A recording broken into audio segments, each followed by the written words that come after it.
And good morning, Your Honor. Madeline Loeb, spelled L-O-E-B, bar number 173970. Good morning. And then for defense, Ms. Weinmiller. Good morning, Your Honor. Chris Weinmiller with Ms. Brophy. Weinmiller is Winemiller, and my bar number is 863177. All right. Good morning, Your Honor. Lisa Maxfield, also with Ms. Brophy. My bar number is 844337. My last name is spelled Maxfield. All right. Just a few preliminary matters. Today we'll have to, hold on just one sec. Apparently I can't type and still get my password in. Or talk and get my password in. I do have to end a little early for lunch today at about 10 to 12, just to give everyone the heads up. Also, I am prepared to rule on two of the defense motions, the one regarding the introduction of the transcript of Shauna Massengale and also the text messages. But before I do that, we had talked about on Friday a hearing regarding the state's potential rebuttal witness, but we hadn't set any kind of time period or time of day. I don't know how long the sides think it will take. I'm fairly open. I think the only other thing I have scheduled is a 1:30 hearing that Mr. Overstreet's a part of. So had the sides had any opportunity to think about how long the hearing would take? I guess I'll start with defense. Your Honor, I think we're anticipating that it would take more than half a day. We are hoping to have several witnesses available. That's all developing, so I can't tell you who or how many, but we are working to put on a significant amount of evidence. All right, well, let's plan then on starting that hearing at 9 in the morning, going till noon, and whatever additional time we have to use. I mean, one possibility, Mr. Overstreet, I'm not suggesting we do this, but we can. You're hearing at 1:30, we could potentially move, or if you feel it's important to continue with that hearing. And then if we need more than half a day for this to continue after the 1:30 hearing, that's fine too. And you don't even have to tell me the second. But No, what I'll do is I'll take a look at that to see if it's necessary that we continue it. If it's something we can move, I'll just go ahead and try to have it moved. okay, all right. So then, with regards to the, and as always, I want to include my rationale for my ruling, but with regard to the transcript of Shauna Massengale, I'm denying the defense motion to introduce that. It is a transcript of testimony Ms. Massengale gave when she testified during a defense motion to dismiss due to destruction of evidence from shell casings. The transcript itself is hearsay, but defense had sought to admit it under Oregon Rule of Evidence 8043, which pertains to former testimony, and the state concedes that Ms. Massengale is unavailable to testify at trial. The rule, however, requires that the party against whom the evidence is offered had an opportunity and similar motive to develop the testimony by direct, cross, or redirect examination. The state had argued, and I agree, that Ms. Massengale's testimony at the motion hearing was far more limited than it would have been had she testified at trial. The state would have made inquiries into the specific time frame Ms. Massengale arrived on the day of Mr. Brophy's death, as well as her observations regarding the service entry garage door. I don't know if it's really a garage door, but that's what we've called it, roll-up door, a topic that has been much discussed by various witnesses in the case. And they would additionally have asked about other observations that Ms. Massengale made on the morning of Mr. Brophy's death. As noted in the case of State versus Monsabroten, 106 ORAP 761 at page 765, a 1991 Oregon Court of Appeals opinion, a fundamental consideration in using former testimony hearsay exception is fairness to the party against whom the evidence is offered. And in this case, I don't believe it would be fair to admit the transcript without the opportunity to explore those other topics more thoroughly.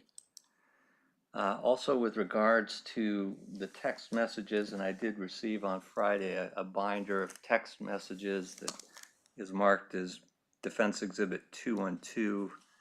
It's over 300 pages long, about 2.5 inches thick, with many of the pages having as many as 7 texts per page, which, you know, by conservative estimates is over 2,100 text messages over a 3-year period. I didn't read every single text, but I read enough to know that much of it covers mundane day-to-day exchanges between the couple that, in the court's view, doesn't demonstrate really anything about the closeness or lack of closeness in their relationship. To the extent that there's any minimal relevance in the compilation of all the text as a whole, court believes that the value is outweighed by a needless presentation of cumulative evidence that would be confusing to the jury as to its purpose or meaning. So I'm denying the motion to admit the text messages in their entirety. I would also note that any particular text may or may not meet an exception to the state's general hearsay objection. So at present, the court has no ability to go through over 2,000 texts and evaluate whether particular texts might meet a hearsay exception. So if defense later brings particular text messages to the court's attention and seeks their admission, I'll reevaluate my ruling with regard to specific text messages. But as far as admitting them in their entirety, I'm denying the defense motion. Is there anything else that the sides need to take up before we bring the jury in? I don't believe so. Mm-hmm. And then I should also ask, I think the first witness is testifying remotely, is that correct? No, No, okay. no, the first this afternoon will be. Okay, fair enough. All right, then let's go ahead and get the jury. Okay, I will get the jury and we'll go for the newsletter.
And is defense ready to call its next witness? We are, Your Honor. The defense calls Tom Bethel. Okay.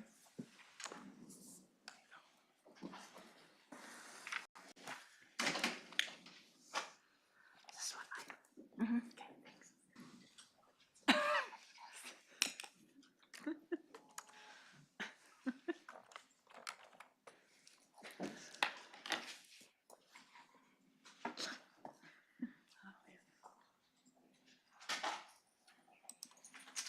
All right, Mr. Bethel, we'll have you come up here into the witness box.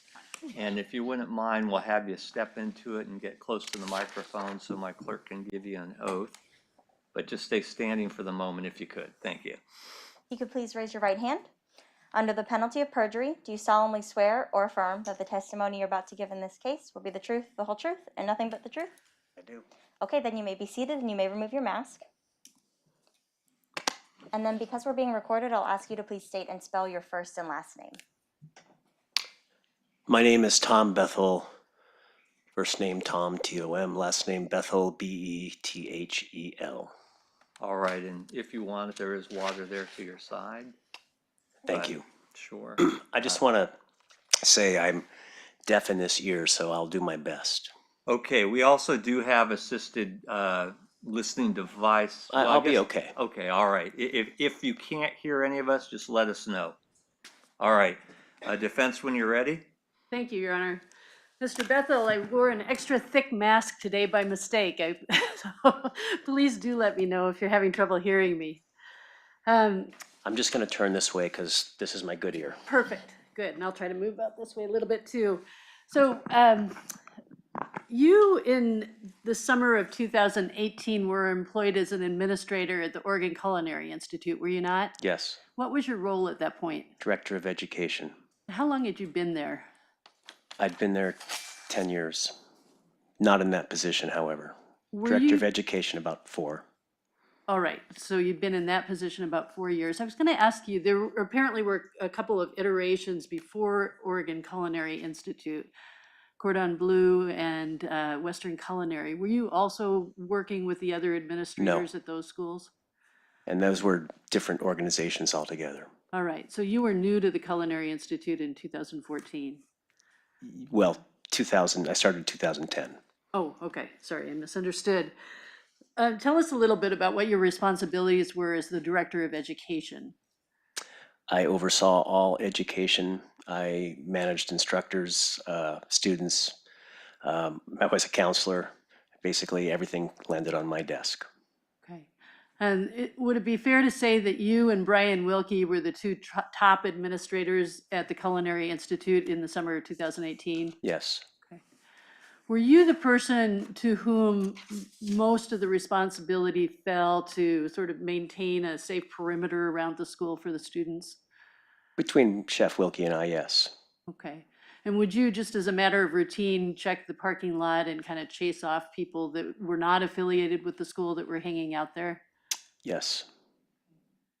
Can you describe just generally sort of how you would accomplish that?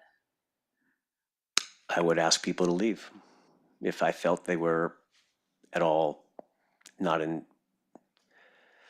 where they should be. I didn't kick everybody out, but if I ever sensed, hey, this person shouldn't be here, we would have homeless people occasionally going through getting cans out of the garbage, and I'd let them get the cans and then make sure they got off the property. Okay. If you were concerned that they weren't responding appropriately, they weren't respecting the request that you were making, would you occasionally use stronger language to tell them to leave? Very likely. And would you also, as a matter of routine, make kind of a clicking noise, like, kind of move along? I suppose it's possible, sure. Okay. And was that something that you would have been doing in June of 2018, May of 2018? That was something that It was just a part of my daily responsibility, so probably, yeah. Okay. If the situation arose, yeah. Was it one of your responsibilities also, in a completely different realm, to survey the students and get some feedback from students about how they were liking the program and how they were liking the instructors? Yes. Okay. What was the purpose of conducting those surveys? Well, originally it's because of accreditation. We had to do it. We had to show that we were regularly checking students, and so every term we did surveys to check how they were liking their instructions. There was a number of questions about the program, about the instructor, about the school, to see what the student satisfaction rate was, to see what their satisfaction was like with the instructors and the program. Okay. And it sounds like you did that at every term, at the end of the term? Every 8 weeks. How many terms were there? Every 8 weeks, there was a new term. And was that true? We've gotten some testimony from other administrators, and maybe you can clarify this. Were the weekend programs the same length as the day programs? I mean, the No. weekday programs? No, because they could only go to school 2 days a week. It was the same, wasn't every 8 weeks. It was, I'd have to go look back to see exactly what it was. Okay, but the weekend programs are longer than 8 weeks, and then the weekday programs were 8?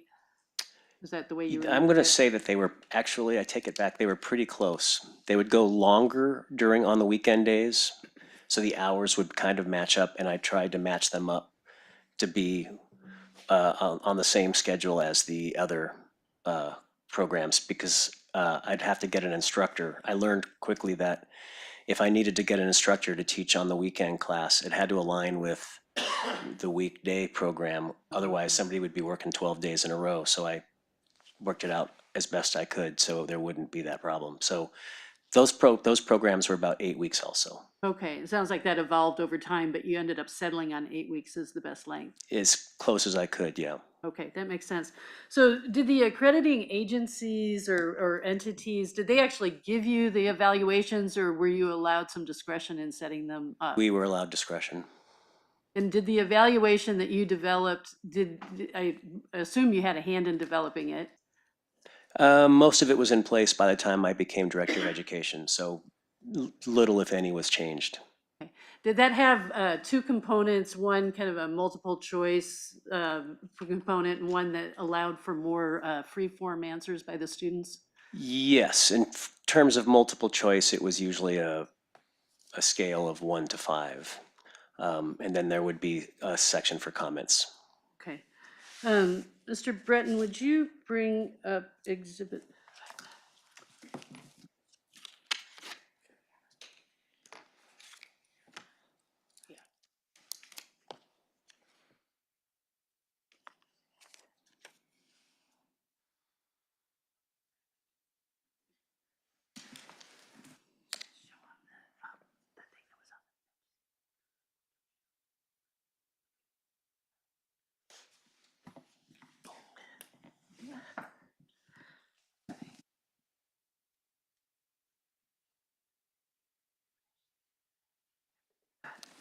All right, give me just a minute to pull this up. I'd like to show you something.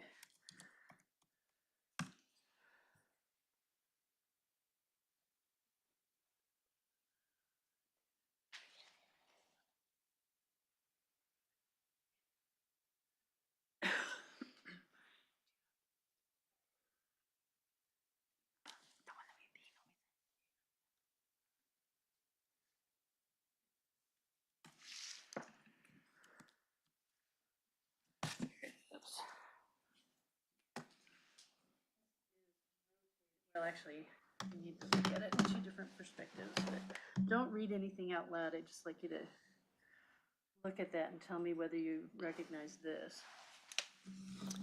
Can this get bigger? Yes.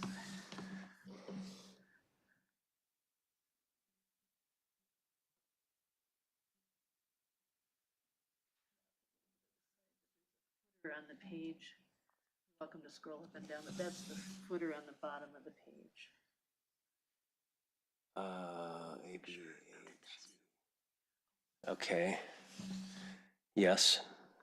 And then here's the, Abhas, right. Okay, right. okay, and then this slider, you can't see everything without using that slider bar, but this is the top. Okay. Do you recognize that? Yeah, sure. And what is that? Let me just show you this so I don't have to come back up here.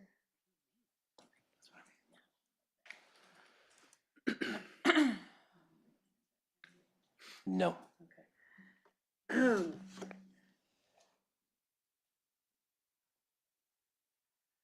Right, what is the document that I just showed you, the printed portion of the document?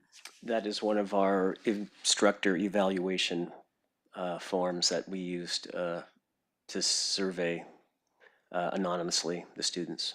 Okay, let the exhibit, let the record reflect that I showed him exhibit 242. Yes, Just for the record, we went through 2 different accrediting bodies. That was an old one. That wasn't close to the most recent one. okay. Do you remember what the time frame was? I'd have to go looking through my records, so no. Okay. Do you believe it was sometime between 2014 and 2018 when you were in that role? I would say yes. Okay, all right.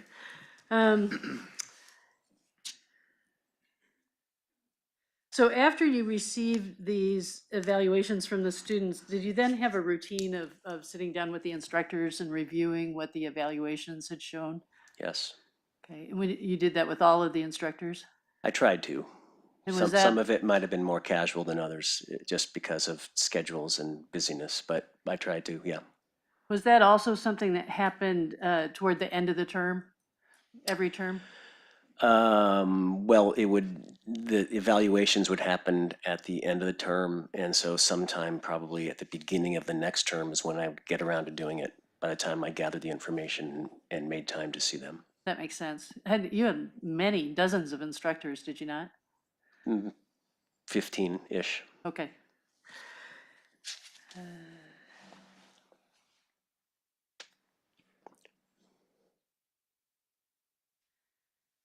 So there are a couple of other photos that I'd like to show you to see whether you can identify them. Mr. Breton, would you bring up exhibit 313? There's a screen next to you. You Oh, don't have to look at the one okay. behind you unless you want to. Sure, yeah. And what does that show? That is the student lounge. Okay, and in the sort of halfway up, not quite halfway up, a little bit toward the right-hand side, but kind of in the middle of the photo, do you see a green cart there? Yes. What is that? That was Dan's cart that he put out once a week with products that he made and sold to students on the honor system. He had a piggy bank and people would put cash and take packets of herbs, or he made Worcestershire sauce or other things. Okay, was Dan Brophy good at figuring out how to make an extra buck? I wouldn't know that. Okay. Do you remember I hearing think his, this made him that much money, but students seem to like it. Mr. Breton, would you bring up 313.1?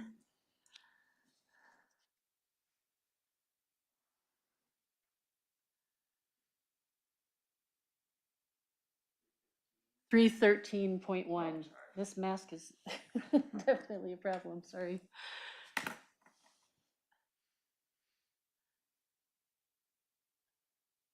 Right, you just mentioned a little piggy bank. Do you see that piggy bank there in the photo? Yes. What color is it?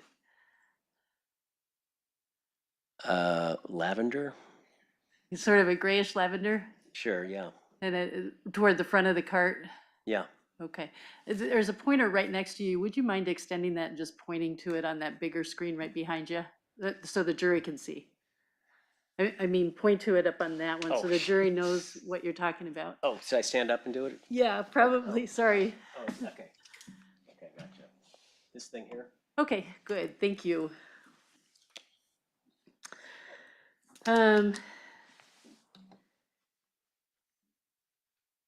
Was it a normal part of the routine for the first instructor in every morning to set up the coffee and water station for the students?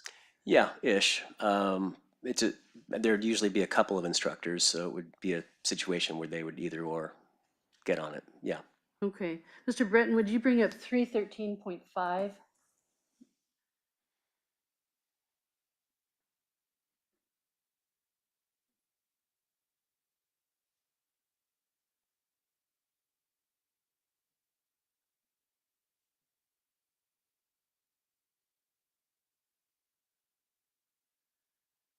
Do you see that coffee and water station in in that photo?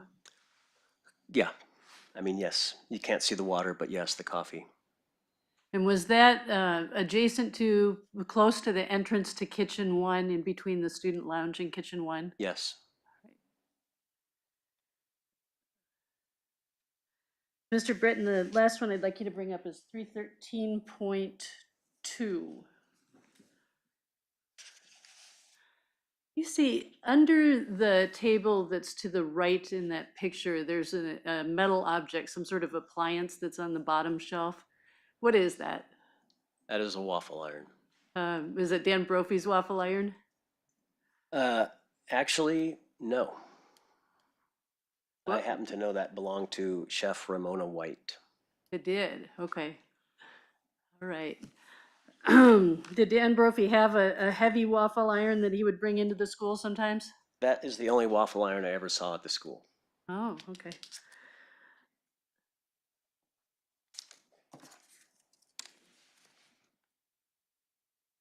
Did you oversee the part of the program that operated the dining room that was open to the public?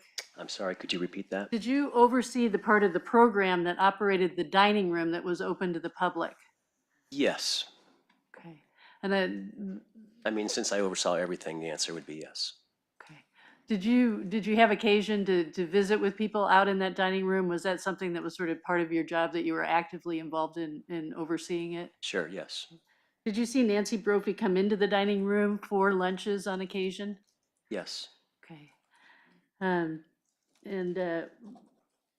did you have enough opportunity to observe the two of them together that you were able to describe to the police that they had a close relationship, Dan Brophy and Nancy Brophy? Yes. All right. I think that's all I have for you today. Thank you. Thank you. All right, cross-examination. Yes, just 1 second.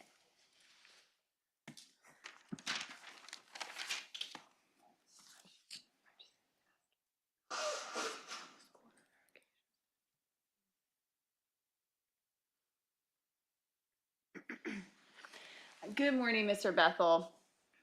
Just a couple of questions for you. And maybe you don't know, I guess maybe a better question to start with is, how familiar are you with the general opening the school process? Pretty good. Okay, so that's something you're familiar with, what does Sure, people uh-huh. would do. All right. And do you know, sort of, did this process change on the weekends versus the weekdays? And did it matter who was opening or not? No. Pretty consistent sort of starting process? Very basic stuff, yeah. Okay. And it sounds like whoever was first there, whether it was either an instructor or Mr. Nepal, would be responsible for sort of the initial opening of the building? Yes. And on the weekends, is there one day or a couple days it was always an instructor that would do that? Well, Yadu Nepal didn't generally work weekends, so it would always fall on an instructor. Okay. And the opening of that roll-up door, we've heard quite a bit about that and seen some photos about that. Is that something that would be opened or closed depending on like loading practices? For loading, yes. And if someone had larger items or things they were bringing into the school, an instructor, would that be the easiest way to get that in? Most likely, yes. Okay. And then once you go into that roll-up door, would it be fair to say it's kind of you kind of have to wind your way around to get back into the school? Absolutely. And and then is the practice generally to keep that door closed, once you've finished whatever it is you're doing? Yes. It wasn't regularly open, in other words. No. You mentioned that you'd seen Nancy Brophy at the school in the dining room. Had you seen her at the school on more than one occasion? Yes. And always in the dining room? Had you seen her other places throughout the school? Sometimes she'd come in and have lunch or dinner with Dan and Dan's parents. And sometimes maybe she had to drop stuff off for Dan. So I guess, yes, there would be other times she'd be there. In other parts of the school, in other words? Yes. And so you were familiar with her, you knew who she was? Yes.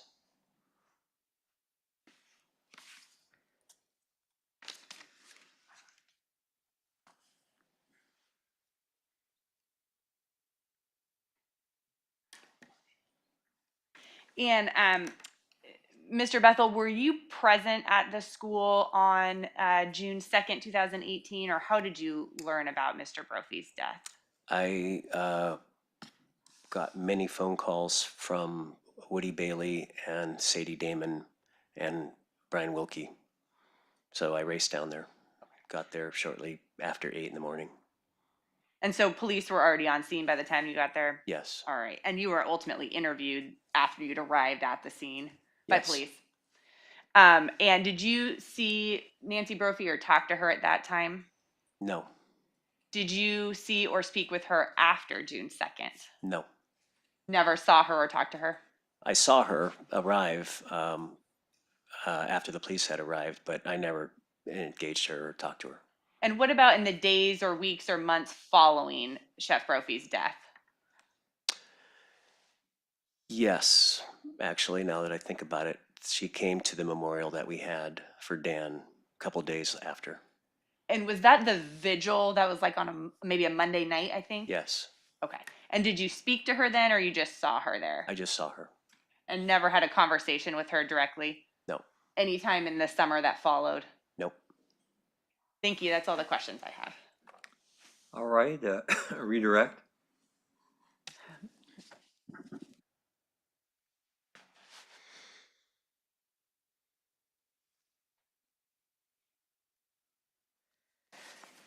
Mr. Bethel, I've just got one more question for you about the evaluation process. Did you note to the police that the evaluations that you'd just gotten for Chef Brophy were particularly good that semester?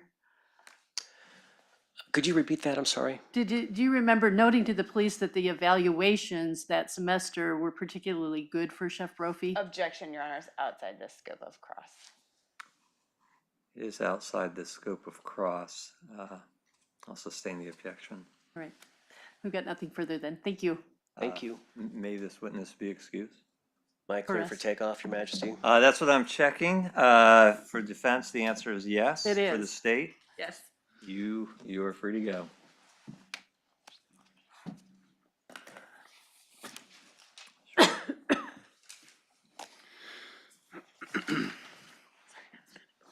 All right, the defense's next witness. Yes, Your Honor. Defense calls Sarah Gitchell. Okay.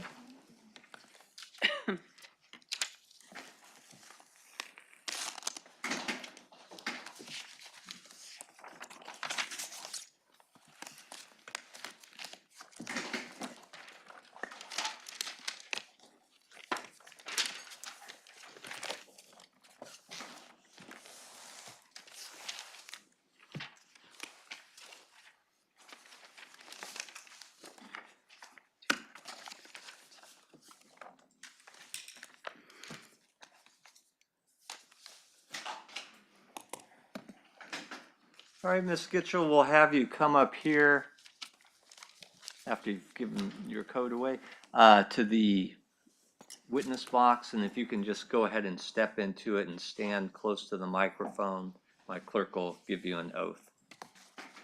I'll have you please raise your right hand. Under the penalty of perjury, do you solemnly swear or affirm that the testimony you're about to give in this case will be the truth, the whole truth, and nothing but the truth? I do. Okay, then you may be seated and you may remove your mask. And then because we're being recorded, I'll ask you to please state and spell your first and last name. My name is Sarah Gitchell, SarahGitchell.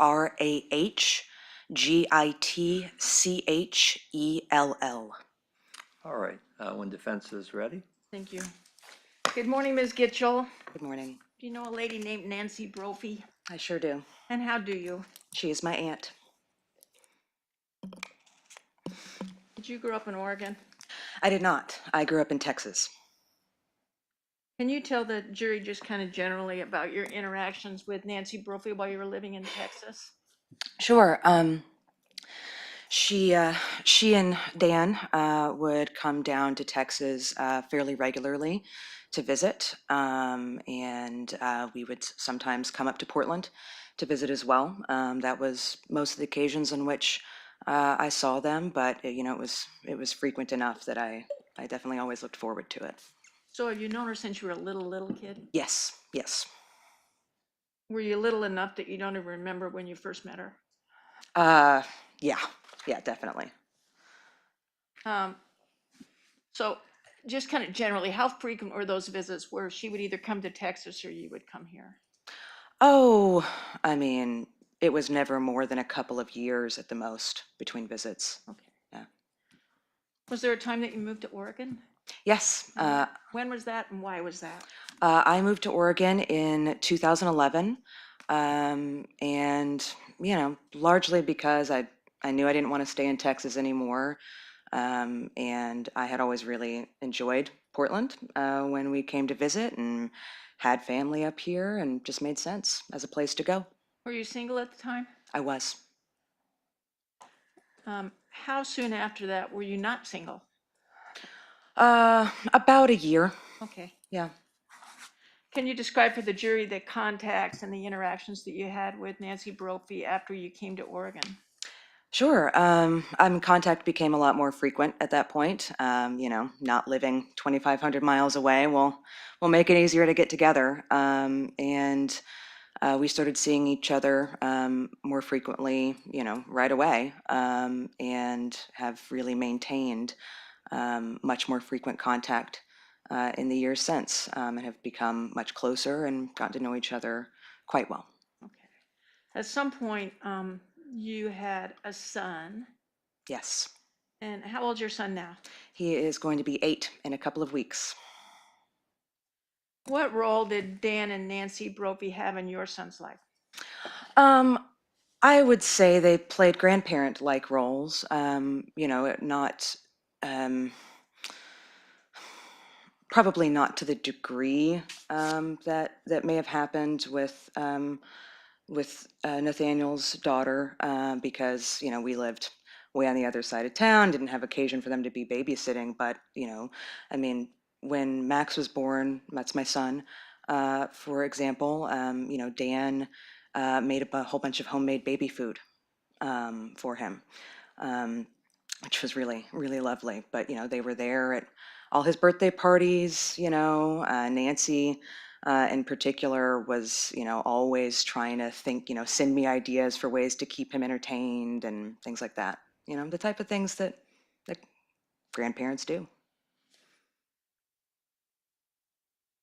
Was there a time, and maybe it's not a specific time, but was there a time that your relationship with Nancy Brophy became closer? Yes. And about when was that?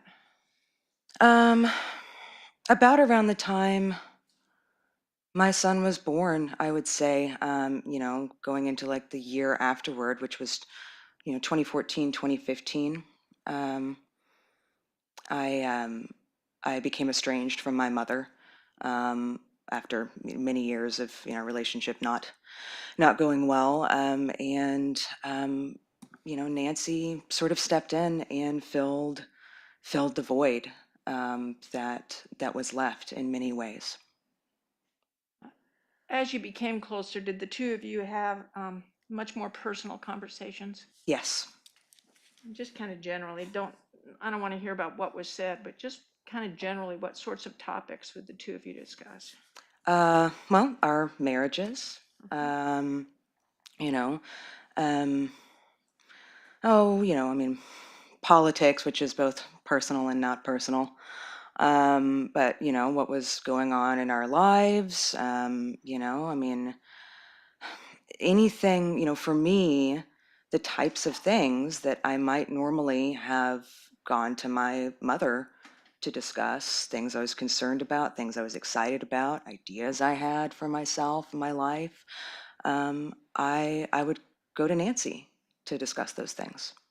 Would you talk to her about some of the problems that you were having? Yes, absolutely. During that period, just kind of general, were you having just kind of body image concerns? Yes, after my son was born, I spent some time having body image issues. I mean, any woman who's given birth knows that even under the best circumstances, it changes your body permanently. And for me, I had gained a lot of weight, and so yeah, I did. I discussed that with Nancy.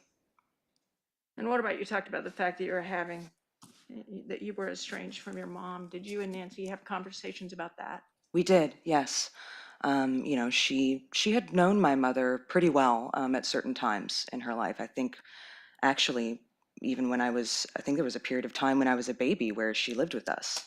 Um, I don't remember, of course, but yes, I did speak to her about that, and it was um, she was an incredible support to me through what was a very, very rough period in my life.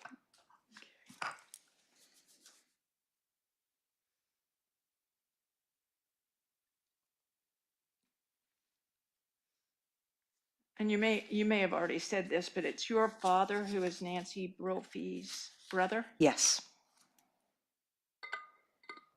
And what's his name? Mark Crampton. You mentioned that you had some serious issues with your mom. Yes, During the time that you were living in Oregon, did you also have some issues with your dad? I did. Yeah, my relationship with him was strained as well, and once again, Nancy was somebody that I really leaned on for support in dealing with those issues with my parents. I think for me, what made her such a great person to lean on was her ability. She didn't shy away from dark things, from the darker parts of life. Was willing and able to discuss those things and be real about it. But she always kind of like brought the light in at the end. Always found ways to tell me, that to make me feel that I was making good decisions for myself, that I was going to be okay, that everything was going to be okay, even if right now it didn't feel like it. Um, you know, I always, I always walk away from conversations with Nancy feeling better about myself. Now I wanted to talk about Dan Brophy. Known him since you were a baby too, is that right? Yeah, maybe not since I was a baby, but since I was a very young child. Can Yeah. you describe what you observed about Dan? Um, Dan, Dan was a very, a fairly quiet man, but fiercely intelligent, very funny. I think especially to my family, and we all tend to have a fairly dry sense of humor in my family. So in that sense, Dan fit right in. Um, you know, a very busy man, but you could tell that he was always he was taking in everything that was happening around him, but didn't feel the need to comment unless he felt that he had something worthwhile to say. So are you saying that at least from your perch, he seemed to be a man who was aware of what was going on around him, Yes. even if he didn't have something to say about it? Yes, very much so. What, if anything, did you observe about Dan Brophy's memory? I'm sorry about Dan I'm Brophy's sorry, this darn mess. Memory. he had a great memory. There were at least a couple of occasions where I had mentioned something in passing, around the dinner table or what have you, months or even a year previous, and then he would bring it up if he came across something that reminded him of it, or where he thought I'd be interested to like learn more about this topic because he'd learned more. And I would have completely forgotten that we'd had that discussion, but he remembered those types of things. He noted, um, I think, what motivated people, and certainly what their interests were, and made sure to, kind of follow up on those threads when the opportunity presented itself.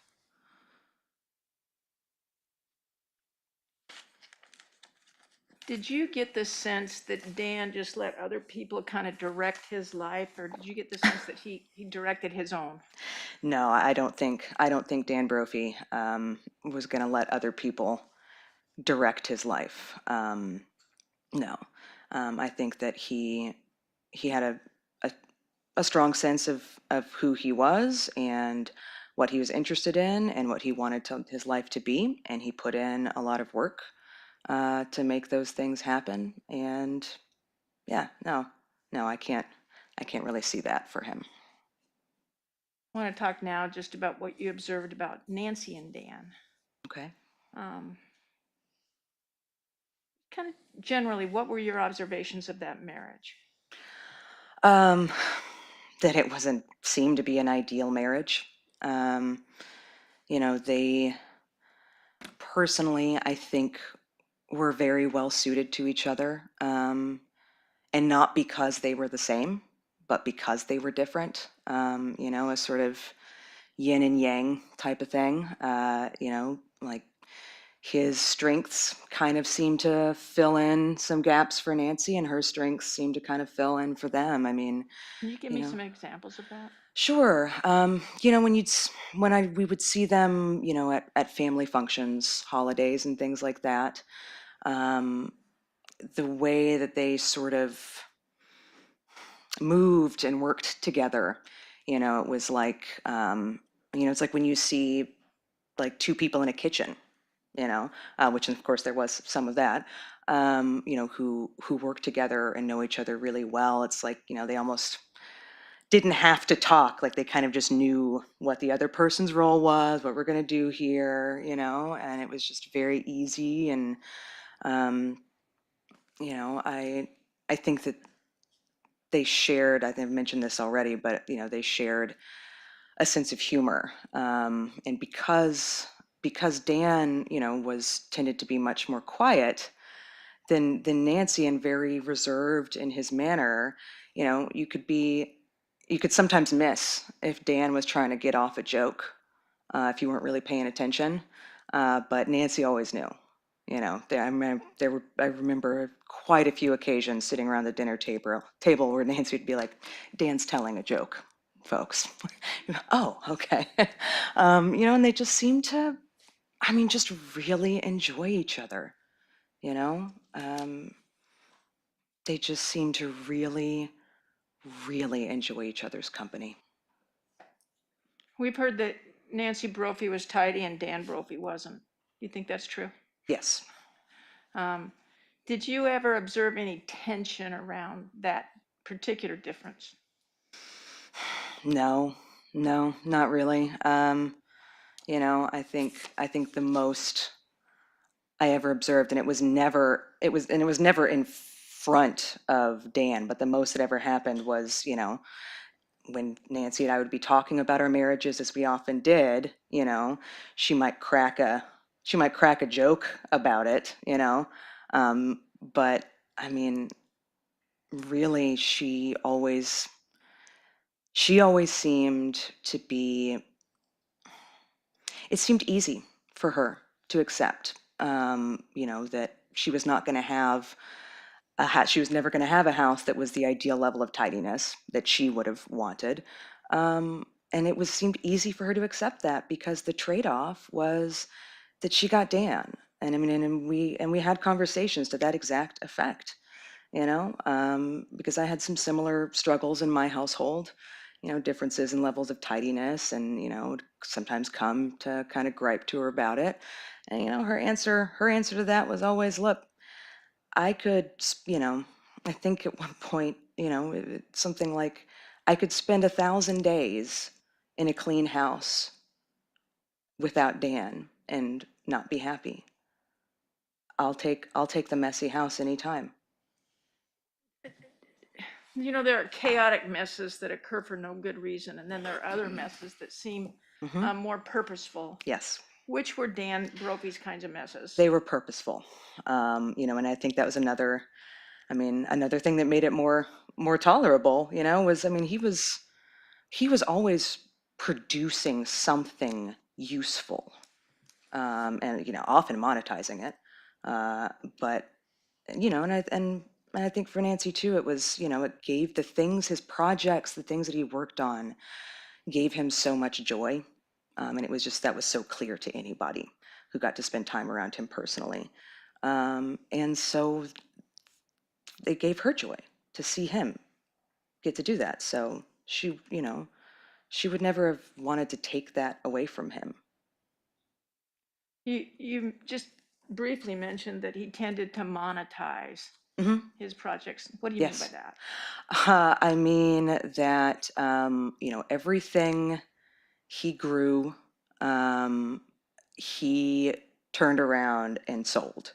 I mean, from, the spice carton stuff that he would, bring to the school to sell students, they could get nice spices at a discount, to what he grew in his garden. He made his own condiments and sold those, the chickens and turkeys, eggs, and then, by the time they were done, meat.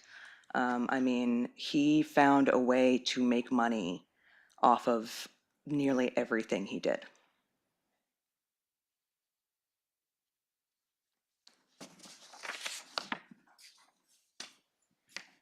Sometime a couple of years before Dan died, did you notice maybe a change in the household? Like maybe there was a plan afoot?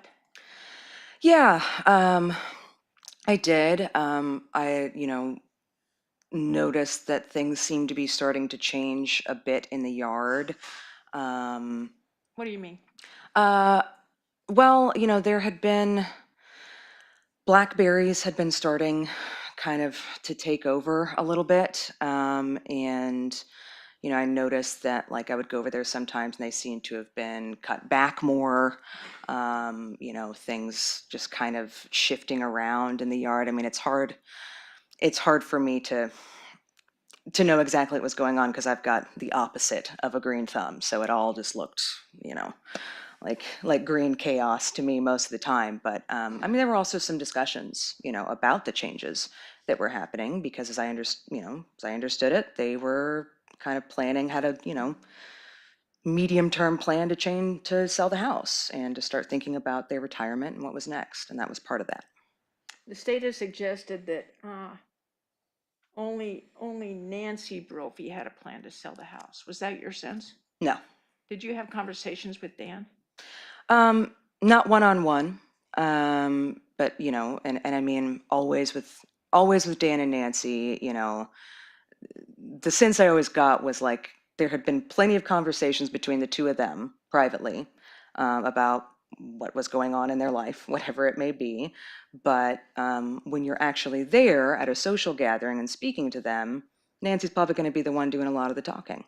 That's how they did things. But I was, certainly present for conversations where it was the both of them were there. Oftentimes it was around the dinner table, so there might be, some other family members too. But yeah, I mean, it was discussed.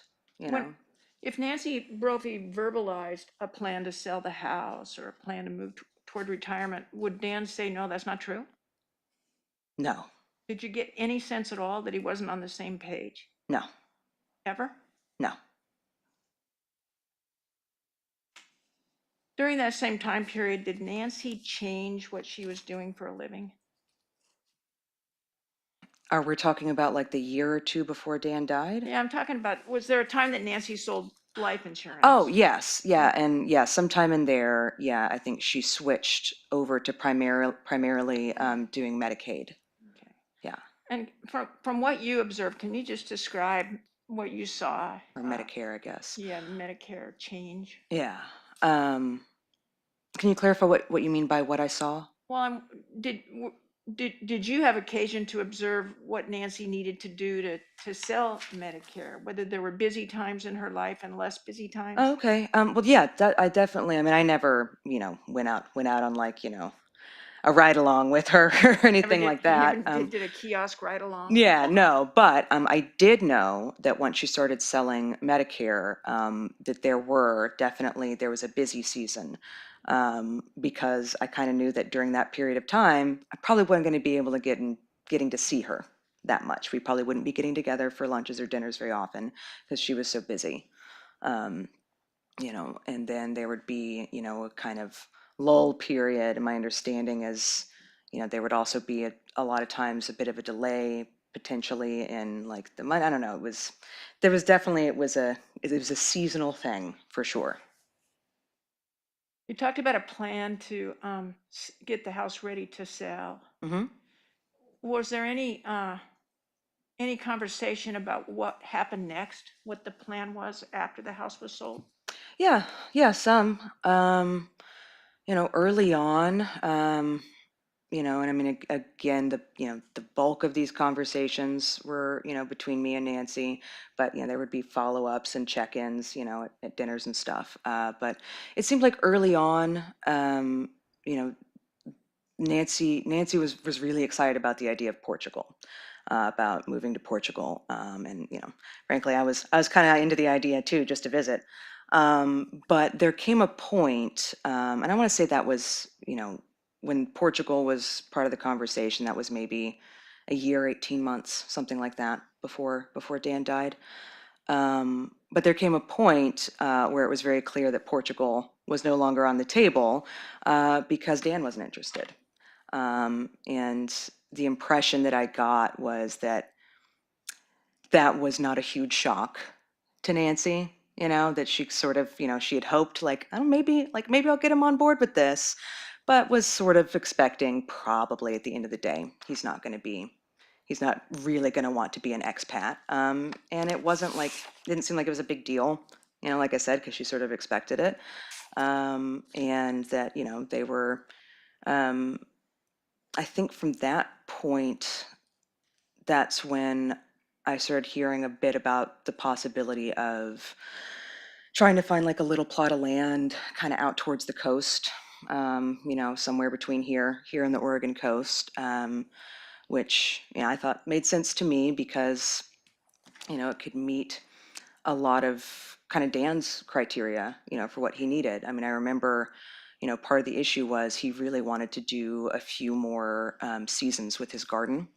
Um, and but he had been taking care of the soil in their yard where the garden was for years, and I think there was some concern about being able to find property that had good soil, because even if you find a plot of land you like with a nice little house that's a more manageable size, which was part of the criteria too, if the soil's no good, it's going to take you, it might take you a couple of years just to get it in good enough shape to do the types of things that Dan wanted to do.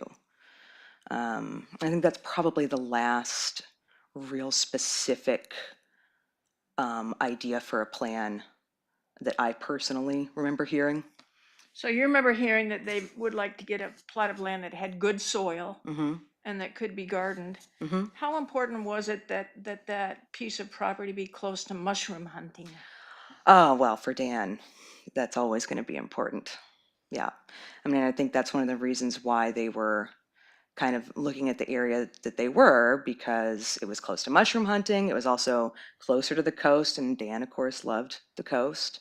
And it's a lot more, it's a lot cheaper to buy property out there than it is in Portland. And they had some really cute homes that I think probably would have been up Nancy's alley in terms of kind of the aesthetic of it and stuff.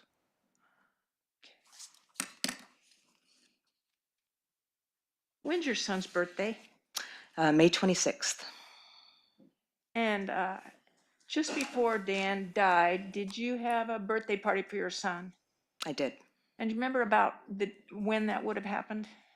It would have been very close to the 26th. I think his birthday fell on a weekday that year, so it would have been the weekend just before or after. But I mean, it was somewhere in the range of a week or so before Dan died.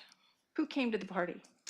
Dan and Nancy, and my sister Rachel, and her husband and their daughter Gray, And of course, Max got to and of come. course Max. Yeah. Before I talked to you generally at the party, was there a time that Max wanted to play with Nancy's phone? Yes, he always wanted to play with her. He always wanted to play with everybody's phone. Nancy was one of the few people nice enough to let a 2 or 3 year old play with her phone, and so he learned that Aunt Nancy will let me play with her phone when I see her. So that was always, he always asked for it. On this occasion, was there a problem with the phone that made that request impossible? Yes, the screen had shattered, and it was a bit of a to-do because he was expecting he's going to get to play with it and got told no and didn't understand why, and we had to like find a distraction for him so he didn't, kind of throw a fit about it. Can you, was that the last time you got to see Dan Brophy? Yes. Can you describe for the jury what you remember, as many of the details as you can remember about that party, what you observed about Dan and what you observed about Nancy and how they interacted with each other? Sure. Yeah, I mean, that Dan and Nancy were both Dan and Nancy, same as always. You know, they they arrived together, and we all my husband Matt was working on the food. That day I always do the cake, and then he does the food. So he was still working on that when they arrived, and so we were all just kind of sitting around. It was at our home. Before you move on, let me Mhm. ask you this. Was Matt a little bit nervous about cooking food for Dan Brophy?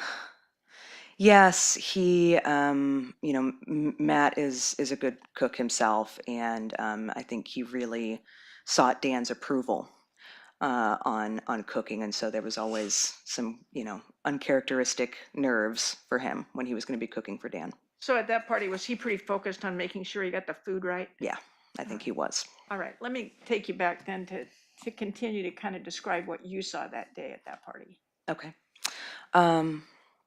Yeah, we had our living room. We didn't have, we had like a den and a living room, and the den was really where the comfortable furniture was. And in the living room, we didn't even really have a love seat. The biggest seating we had was a sort of oversized armchair that could fit like 1.5 people. And I remember at one point I had been busy, chasing after Max or something. I turned and looked towards the living room and saw sitting in that armchair was Dan and Nancy. But as I said, it's not big enough for two people to sit side by side. So Nancy was sitting in Dan's lap with her like arm kind of around his neck, kind of sitting side saddle, and he had his arms around her. And I remember it just struck me because I mean they looked like a couple of teenagers, they did not look like a couple in their 60s in that moment, and it really stuck with me. Anything else you can remember about that party? Um,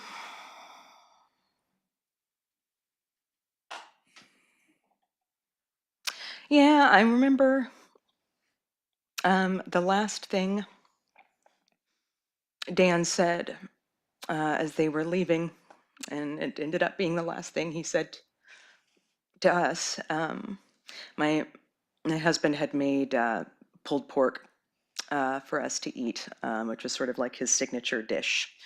And as they were leaving, Dan turned and said, "Good pork," um, which, for him was a huge compliment.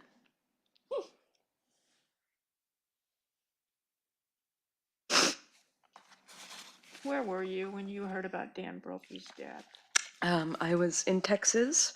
I had gone down to surprise a friend at their baby shower, and I was at the baby shower.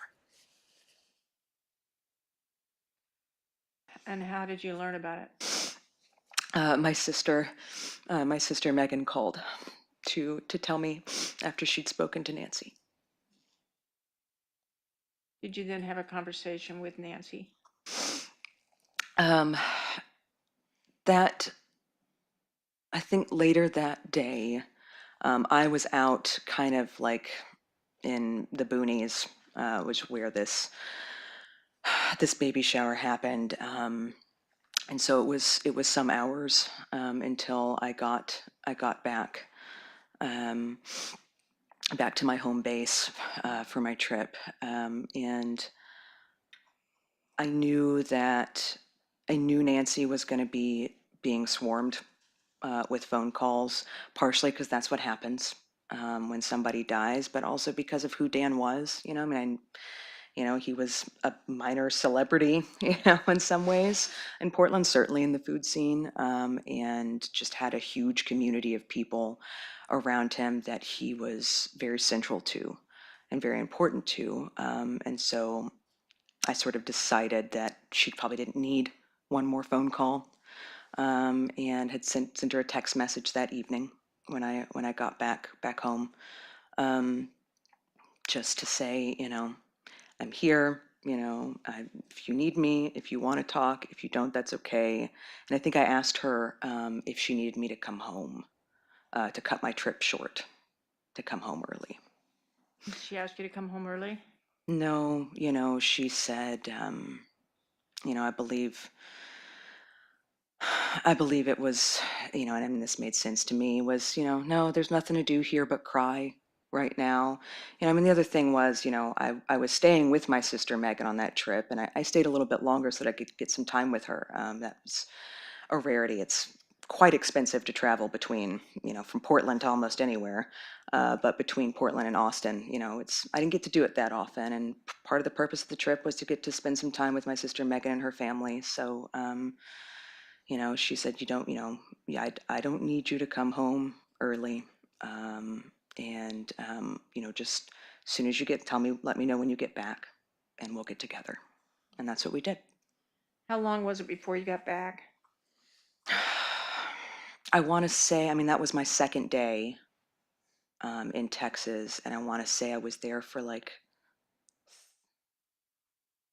four more days, 4 or 5 more days, maybe. I think I stayed almost a week. Okay. I got back, it was just a day or two before the memorial Okay. for Dan. You know who Susan Estrada is? Yes, Who is she? she's my cousin. Okay. When you got back to Portland, was Susan here? She had, I don't think that she had gotten here quite yet, because if I remember correctly, she arrived the day of the memorial. So it was like a day or two difference between when I got back and when she arrived, I think.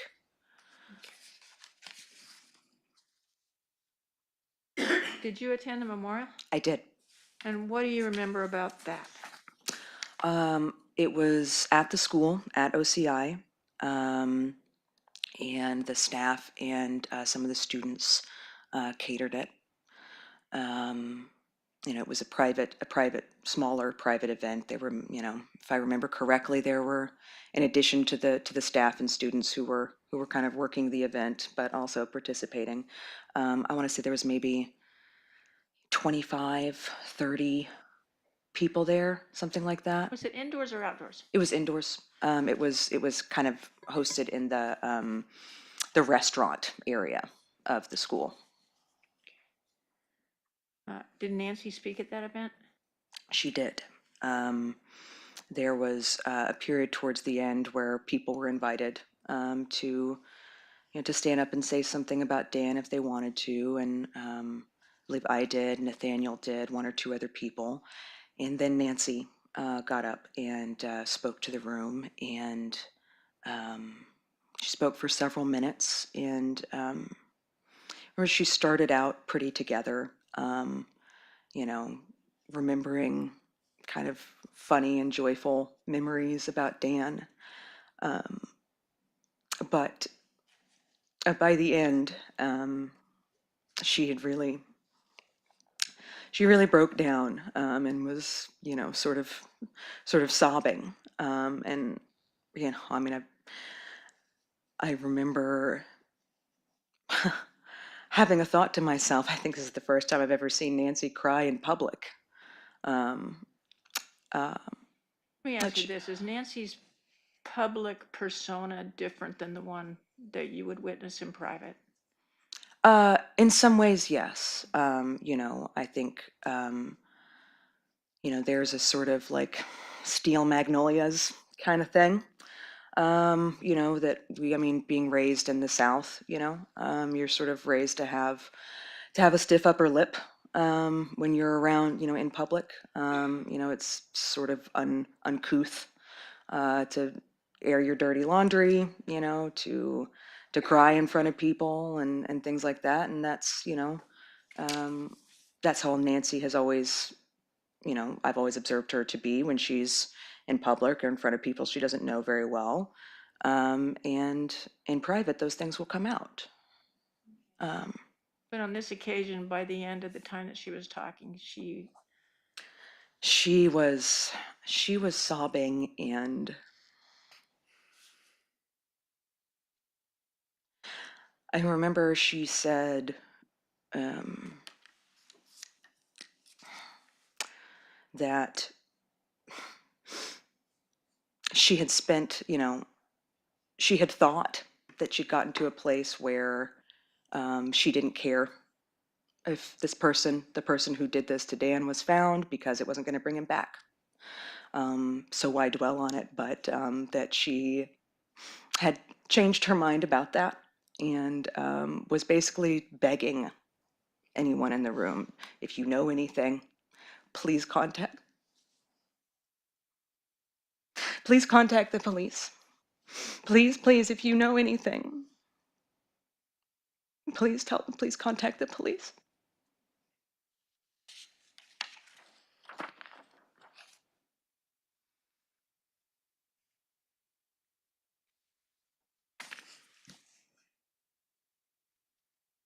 after Dan died, was there a push to get the house cleaned up, the Brophy home? There was, yes. And is that an effort that took several weeks? Yes. Did you help with that at all? I did primarily with cleaning out the basement, which was, you know, a pretty big job. Tell us about that.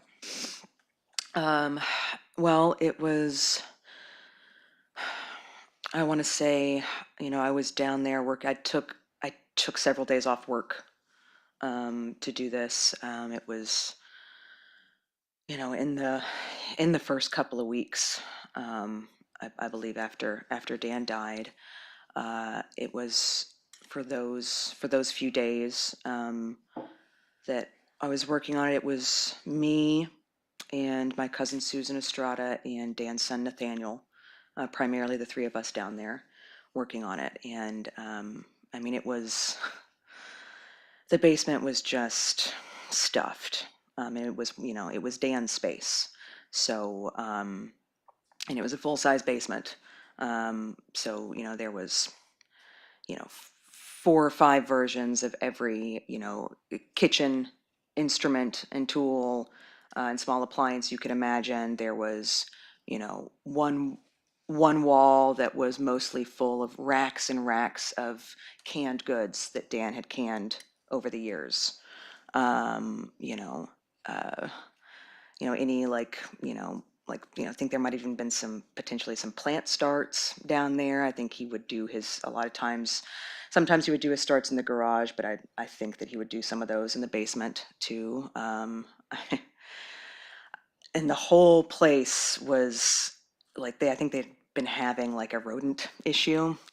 So, you know, there was a lot of, you know, evidence of rat presence down there. I remember we were all wearing masks. I mean, it was just a big job. I do remember the very first thing that I picked up. We all kind of like took our corners when we got down there with bags to just start going through things.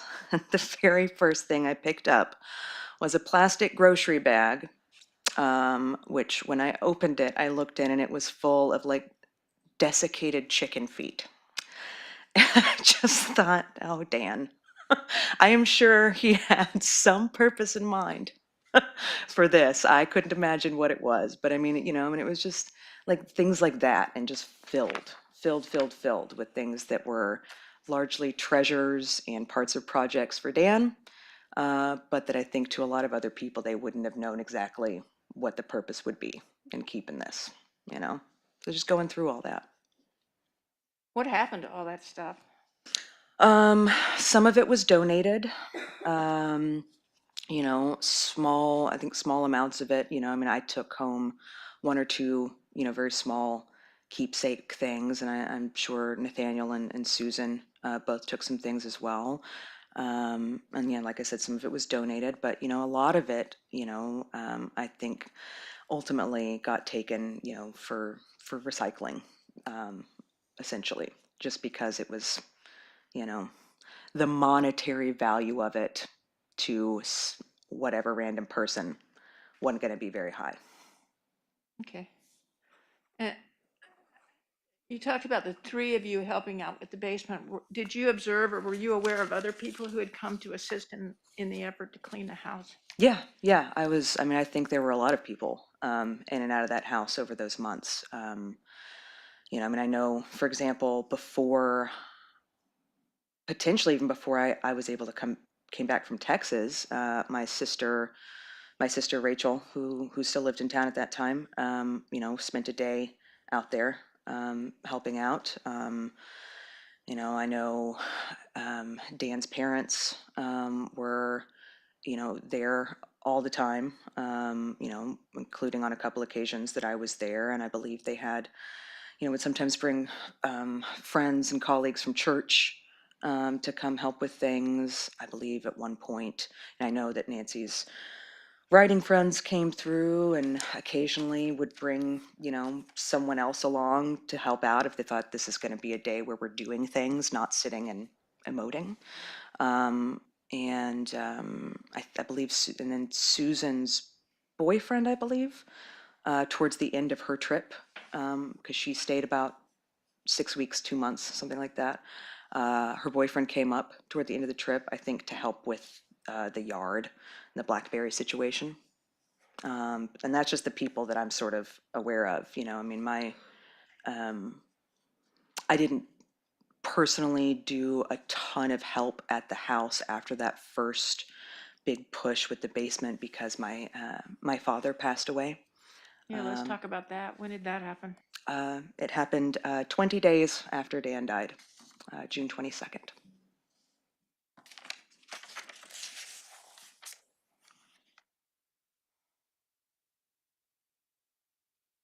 And I know that that must have been overwhelming for you. Um, how did that affect Nancy? I mean, First of all, was your dad or Nancy and your dad close? yes, yes, they were quite close. So it was an enormous blow, um, right on the heels of Dan. And do you know how your dad died or?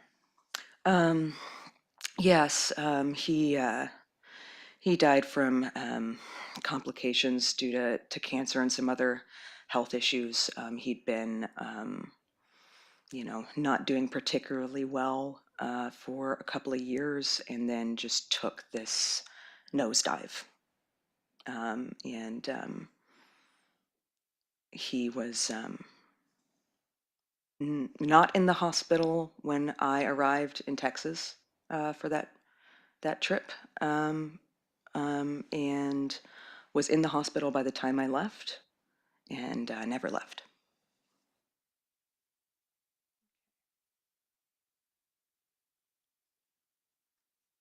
You described trying to get this house cleaned out and ready to sell.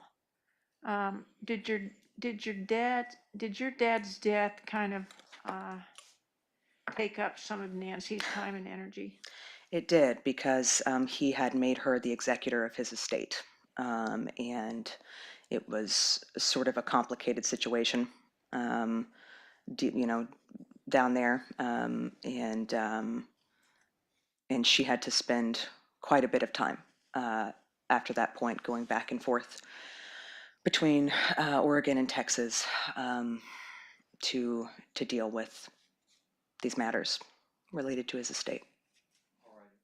Why don't we stop there and take our morning break? We'll be back on the record at 10:45. Okay, we'll go off record and be cool. All right.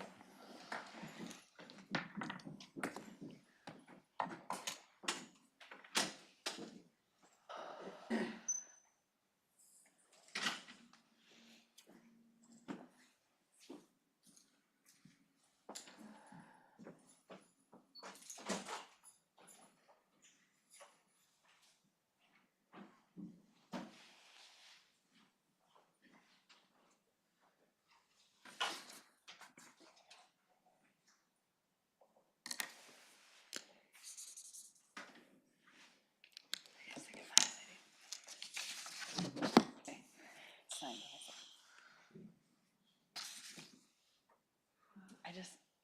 I just want to like bring my attention to. No. Oh no. Oh no, Johnny, not effective. This is just me. I'm sick of like, why am I highlighting so carefully? It's for my own.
All rise.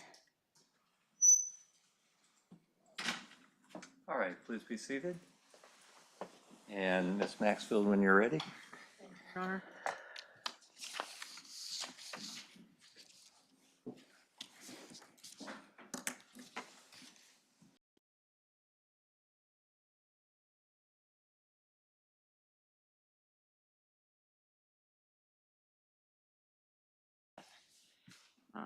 Does that ring true to your perception?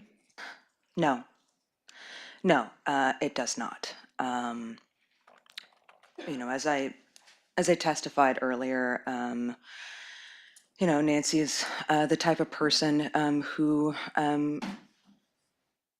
appreciates her privacy and does not tend to emote in that way in public, in front of strangers.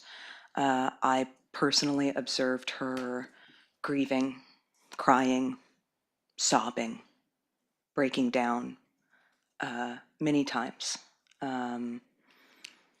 She was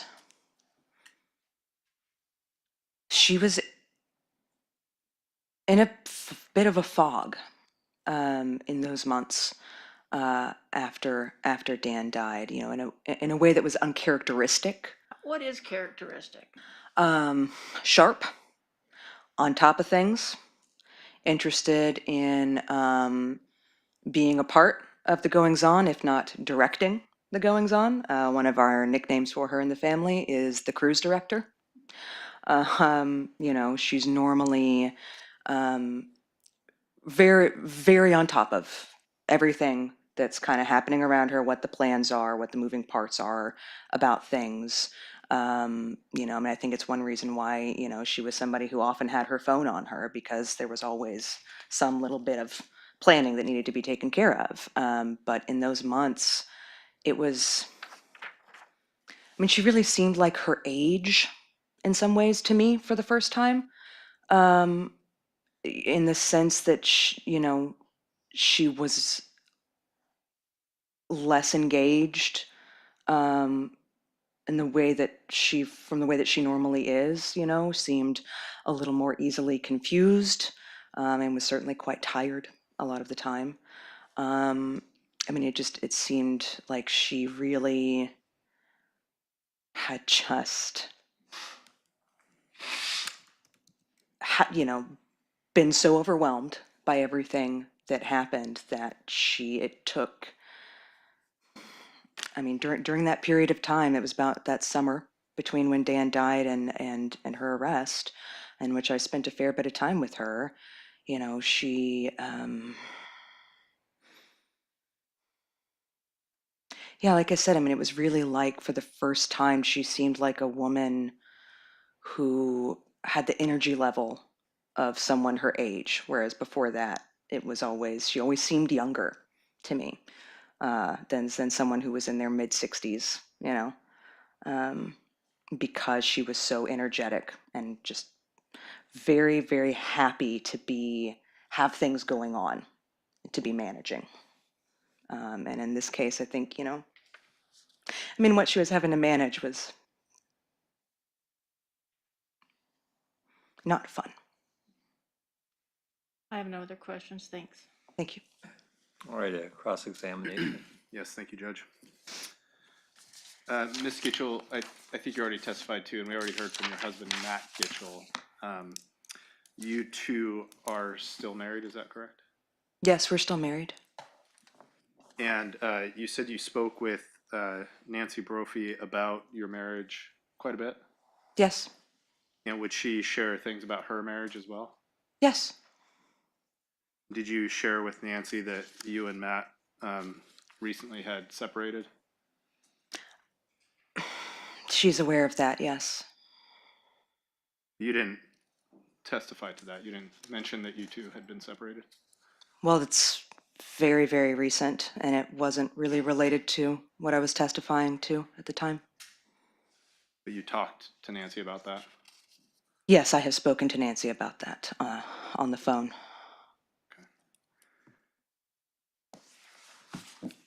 You actually moved out of the state for a little while, didn't you? No. You didn't. Did you just go visit Texas for a little while? That was over a year ago. That was before the separation. Oh, okay. Did Nancy talk to you about any issues she was having in her relationship? I mean, yes, but you know, the discussions that we had, I mean, it was never exactly presented to me as an issue in the sense that like she never came to me like, you know, I'm concerned about the future of my marriage because of this. You know, it was more like, you know, things like the messiness of the house, and things like that. And I mean, she was just very consistent, to be honest with you, in those conversations we had about her marriage. That like, yep, these are known issues, and you know, I've I'm okay with it, you know. And it was kind of more about helping me, trying to help me get through a moment, in my marriage. But she would often relate it to, you know, to things that, you know, had happened, you know, between her and Dan, and that she'd experienced in the course of her 20 years of marriage. Could you kind of describe some of the things that she did take issue with or would mention? I mean, really, to be honest with you, the only thing that, you know, that ever came up was the messiness. Um, you know, um, that seemed to be the only item of any contention, between them at you know, at any point. That would seem to be the only thing that Nancy ever had to kind of, um, give thought to, and uh, you know, figure out a compromise, I suppose. I mean, the way it was always framed for me, you know, and you'll have to forgive me if I'm repeating myself, you know, is that, yeah, and you know, absolute ideal home would be very tidy everywhere all the time. But a home that is tidy all the time is not a home that it can include Dan. And that she realized long ago that she'd rather wake up every morning next to Dan with a house that got messy sometimes than not next to him. Yeah, you mentioned that. So in 20 years, the only complaint you can think of that Nancy had about Dan was just about the mess.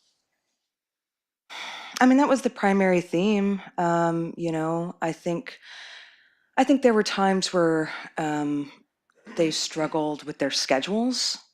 I mean, they both kept very busy, and I think there were periods of time where Nancy felt like she wasn't seeing Dan as much as she wanted to, and was, you know, trying to work out, you know, how they could rearrange, you know, their schedules and their work lives, so that they had a little more time together. But I mean, to be honest with you, I mean, she was she was the same in private, in terms of, you know, how she spoke about Dan and how she spoke about their marriage. She was, you know, mostly the same in private, and I mean, it was the same story. You know, there wasn't something different going on. You know, there would be, you know, if she had a moment of frustration because of, you know, some small thing that, you know, Dan had done that had annoyed her, she might say that to me, and she might say it in a way that she wouldn't say in front of other people or in public. But I mean, she very clearly loved him, was very happy in her marriage. Um, and That's the only sense I ever got from her in those conversations. You know, it was at the end of the day, whatever thing was that had annoyed her, there was not a threat to her marriage.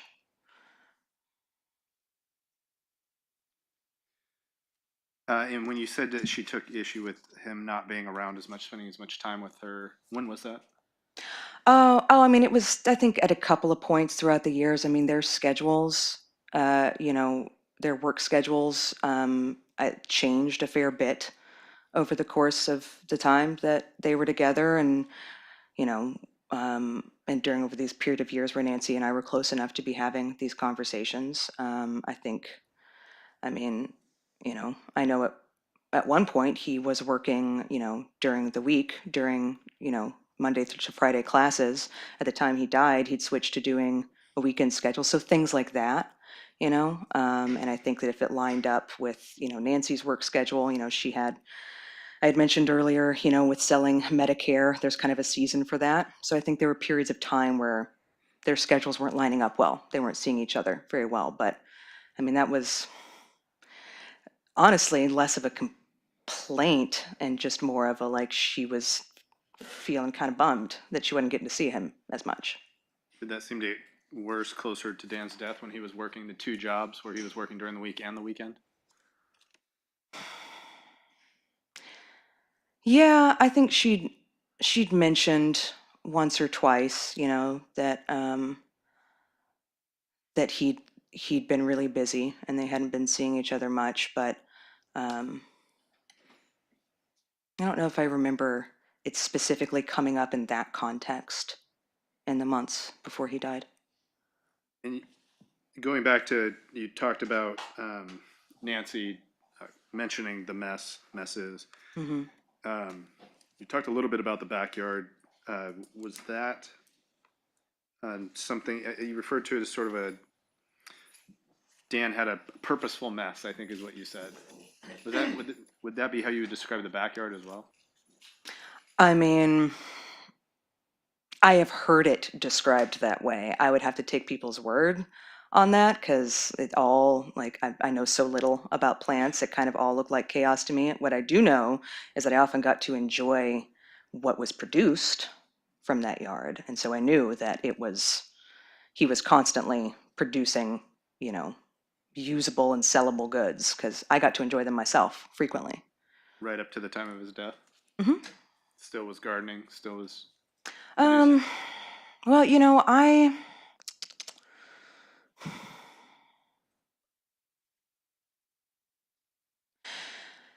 it had actually been a few months, I think, since a couple of months since we had gone to their home for a meal.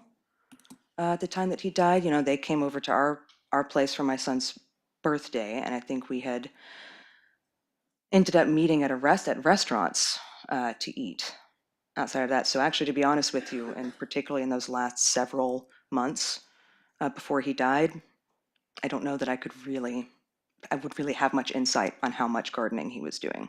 okay. Did you get the impression from him that he had given up on gardening? No. In fact, you talked on direct about how they were possibly talking about buying some land out towards the coast and Hmm. cultivating the land and making sure it was good for gardening.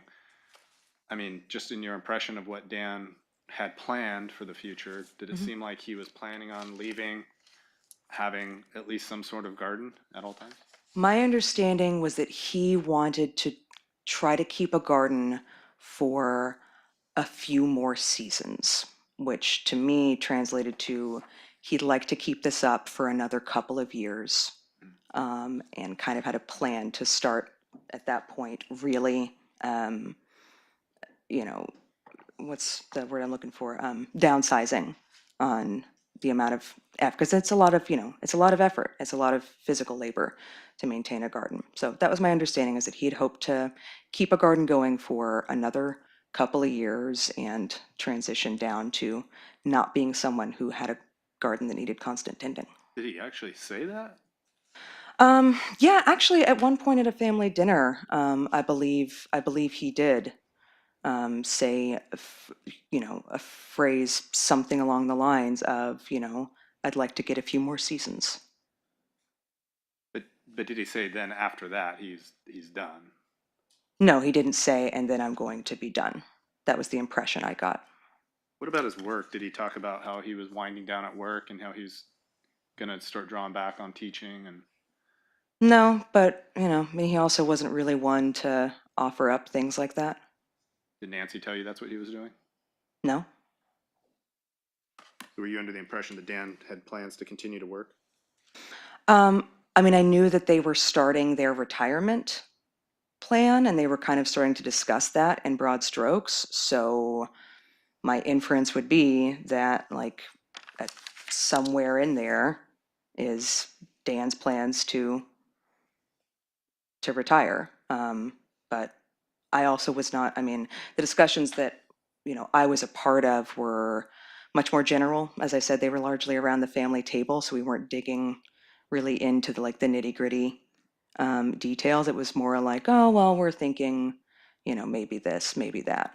But no, Dan never specifically said, I'd like to be not working Yeah. within this time frame. So the context of those conversations, was that similar to how they would talk about or had talked about plans of maybe going to Portugal or maybe not going to Portugal, like kind of just generalized conversations of Yeah, the subject? yeah. Like it's what it felt like is that we were getting sort of like the headline version of in-depth conversations that they were having between the two of them. Okay. And you believe that the compromise instead of Portugal was that they would possibly move out towards the coast? Yes, yeah, that's what it seemed like. I don't know if that necessarily that was the compromise, but clearly they had kind of moved towards. Sure. Moved away from the Just- Portugal idea to this idea that they might buy some land out at the coast or towards the coast. Yeah. Okay.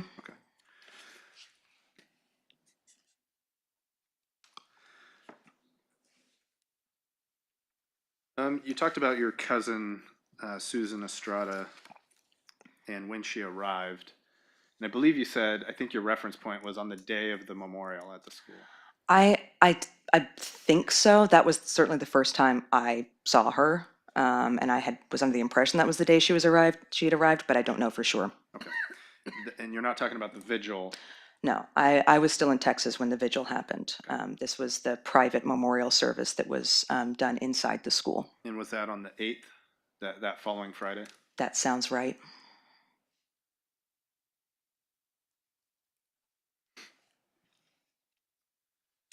You said you're really close with Nancy. You talked to her quite a bit. You even referred to her as sort of like a mother figure, I think. Did she talk to you about her writing projects that she had going? Some, but she always kept it pretty vague. And I think that is precisely because of the sort of maternal relationship there. She writes romance novels, and some of them get pretty steamy, as I understand it. And I don't think that I think she rightly figured I was not particularly interested in hearing the detailed things about what she was writing. So when it was discussed, it was pretty general. And I mean, she also has such a tight group of writing friends that when we got together, it was more discussion. It was more standard family discussions. Do you recall her talking to you about a specific project that she was working on towards the end there? The last one that I specifically remember hearing about was something about witches. Now this was that conversation. I mean, I remember we were eating at a sushi restaurant, and I want to say it was somewhere in the range of 6 months before Dan's death. I asked her what she was working on, and this was the one that was kicking around in her brain at that time.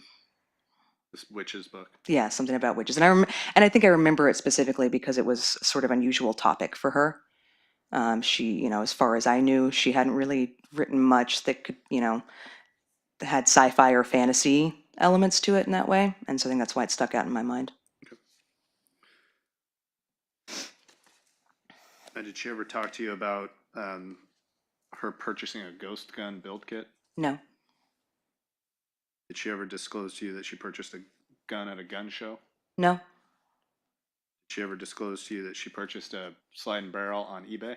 No. So she never disclosed that she purchased them, but did she ever disclose to you that she had them? No. Any of those? No.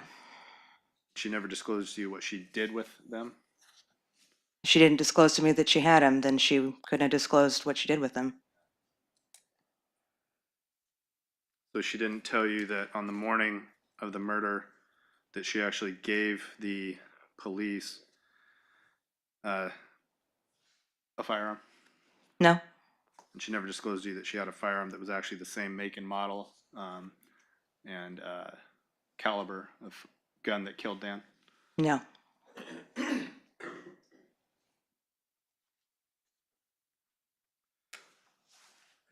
Nancy did reach out to you though, before some information was released to the public, isn't that right? She did? She wanted you to know some things before it was released in the media? Yes. What were some of the things that she wanted you to know about before you found out from the media? Most of the things you've just listed. I mean,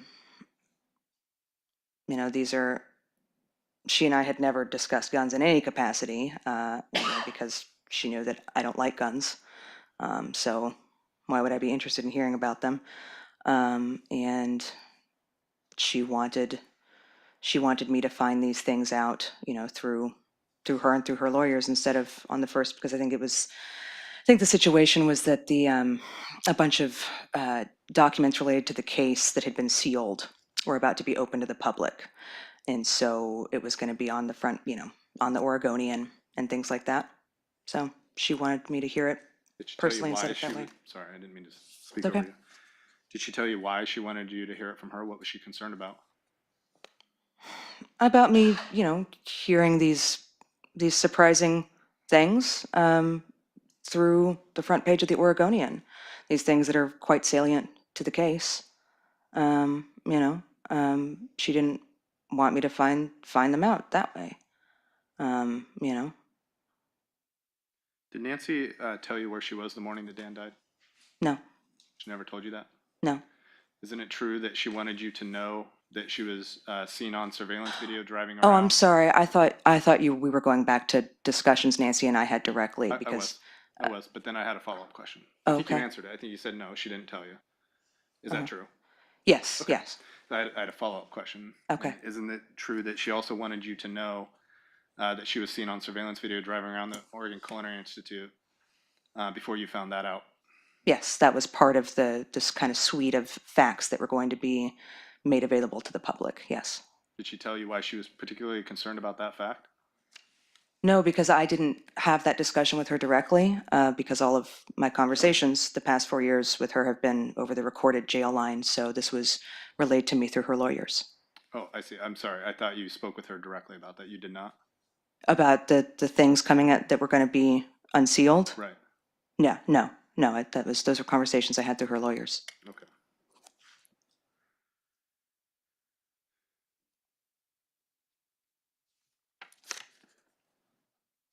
And after you did find all of that stuff out, you did not speak with Nancy about it? No, You never asked her about why she was downtown or why she owns so many firearms? no, because those conversations are recorded and go to the police, so it doesn't seem wise to discuss the case in any capacity over a recorded line. That's been how we've handled it this Well, entire time. Did you think that the topic was something that could be used as evidence against her or something? Anything could happen. It just seems very unwise to discuss details of the case in any capacity over a recorded line. Even if I'm not her attorney. I'm not an attorney. I'm not her attorney. So, I would rather be safe than sorry in terms of discussing things that potentially need to be kept private.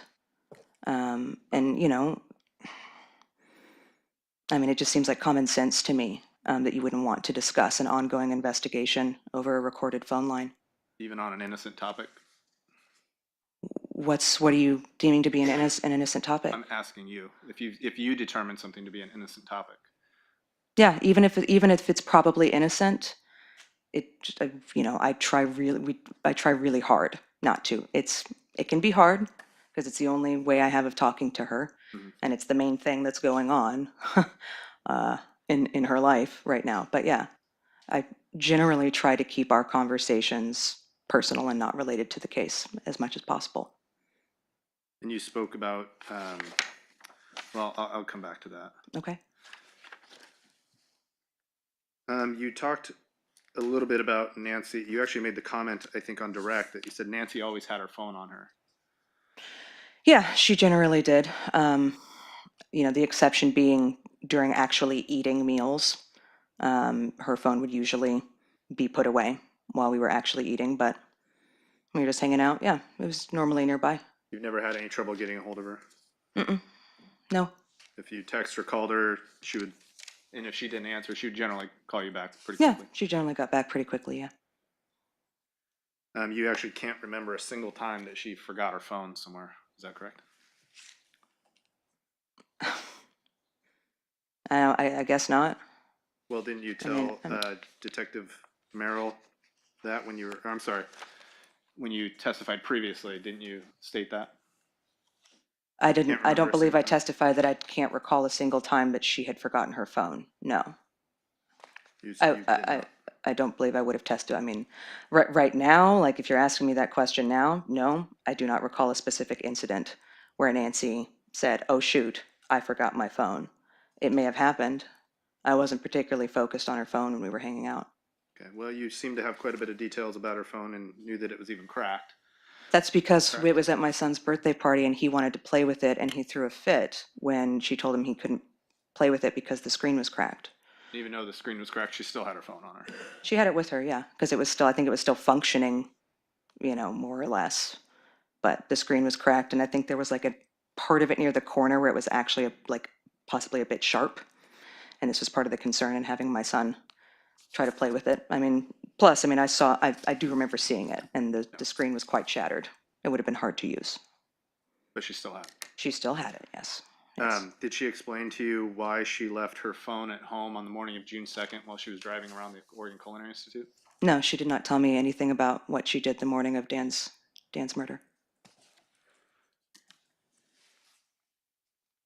So no explanation that you can think of as to why she left her phone at home. Except that occasionally people do forget their phones. But not Nancy, though, right? I'm sorry? I'll move on. You said that, when you had conversations after Dan's death with Nancy, did she ever express a concern for her own safety? No. Okay, so, I mean, do you mean like in terms of like whoever did this might come after me type of thing? sure. Like, I mean, like specifically relate, okay. Yeah, no. Okay, what about in general? Um, we're talking purely about the period after Dan's death, or are we now talking anytime? Well, I mean, I suppose anytime, but I'm focusing a little bit more on after Dan's death. Okay. No, she did not seem to be fearful for her safety. And she never expressed being afraid for her own safety during that time. No. So although her husband had been clearly deliberately targeted and murdered, she didn't express any fear for this person possibly coming for her? No. I mean, what very, very minimal discussion there was amongst the family about what we thought had happened. Pretty much universally, we all just figured it had to be some like random, some random person off the street. Maybe some, meth was, had already become a problem in the area, and people often behave erratically and violently when they're on meth, and so we thought maybe it was something like that. You formed that opinion even though you hadn't even heard from Nancy that she was actually at the school that morning. I'm sorry, can you repeat the question? Well, you're saying you formed an opinion as to what you thought might have happened that morning, but you did that without even knowing that Nancy was actually at the school that morning. Is that correct? That's correct. And you said that after at the memorial at the school, Nancy was begging people with information to contact the police. But did she ever update you and tell you what was actually going on with the investigation? Minimally, but yes. I mean, it's, you have to keep in mind, that less than 3 weeks later, my own father died. And so at that point, there was a lot of grieving. And so that was, the content of most of our conversations. But, every now and then, she would either unprompted herself, bring up, what was happening or might ask about it. And, for the most part, the impression I got was it seemed to her that like not much was being found out. Did she share with you what she did think was happening with the investigation? What you thought was happening with the investigation? Mhm. Well, early on, she said that she assumed she was a suspect because the wife, the spouse is always the first person that they look at. But it got to a point in the summer where I do remember she and I went and got dinner at one point in late July, early August maybe, where I asked her and she was, I said, "Do you still think that that you're a suspect?" And she was like, "No, I don't think so. I mean, I haven't heard much from them in a while. And to be honest, I'm starting to think that they're maybe never going to find the person who did this." You said that at the memorial she was very interested in the police trying to find out who did this. I think she waffled on that. Mhm. At that time, yes, but even the course of that speech, I mean, she acknowledged, I thought I didn't care, I thought it didn't matter, because nothing will bring Dan back. But as I stand here today, I want this person to be found, and I think she went back and forth on that, in my experience throughout the summer. Did she explain to you why she didn't call the police for updates? Did she explain to me why she didn't call the police for updates? Is that what you said? Yes. No, she didn't mention that. Didn't come up.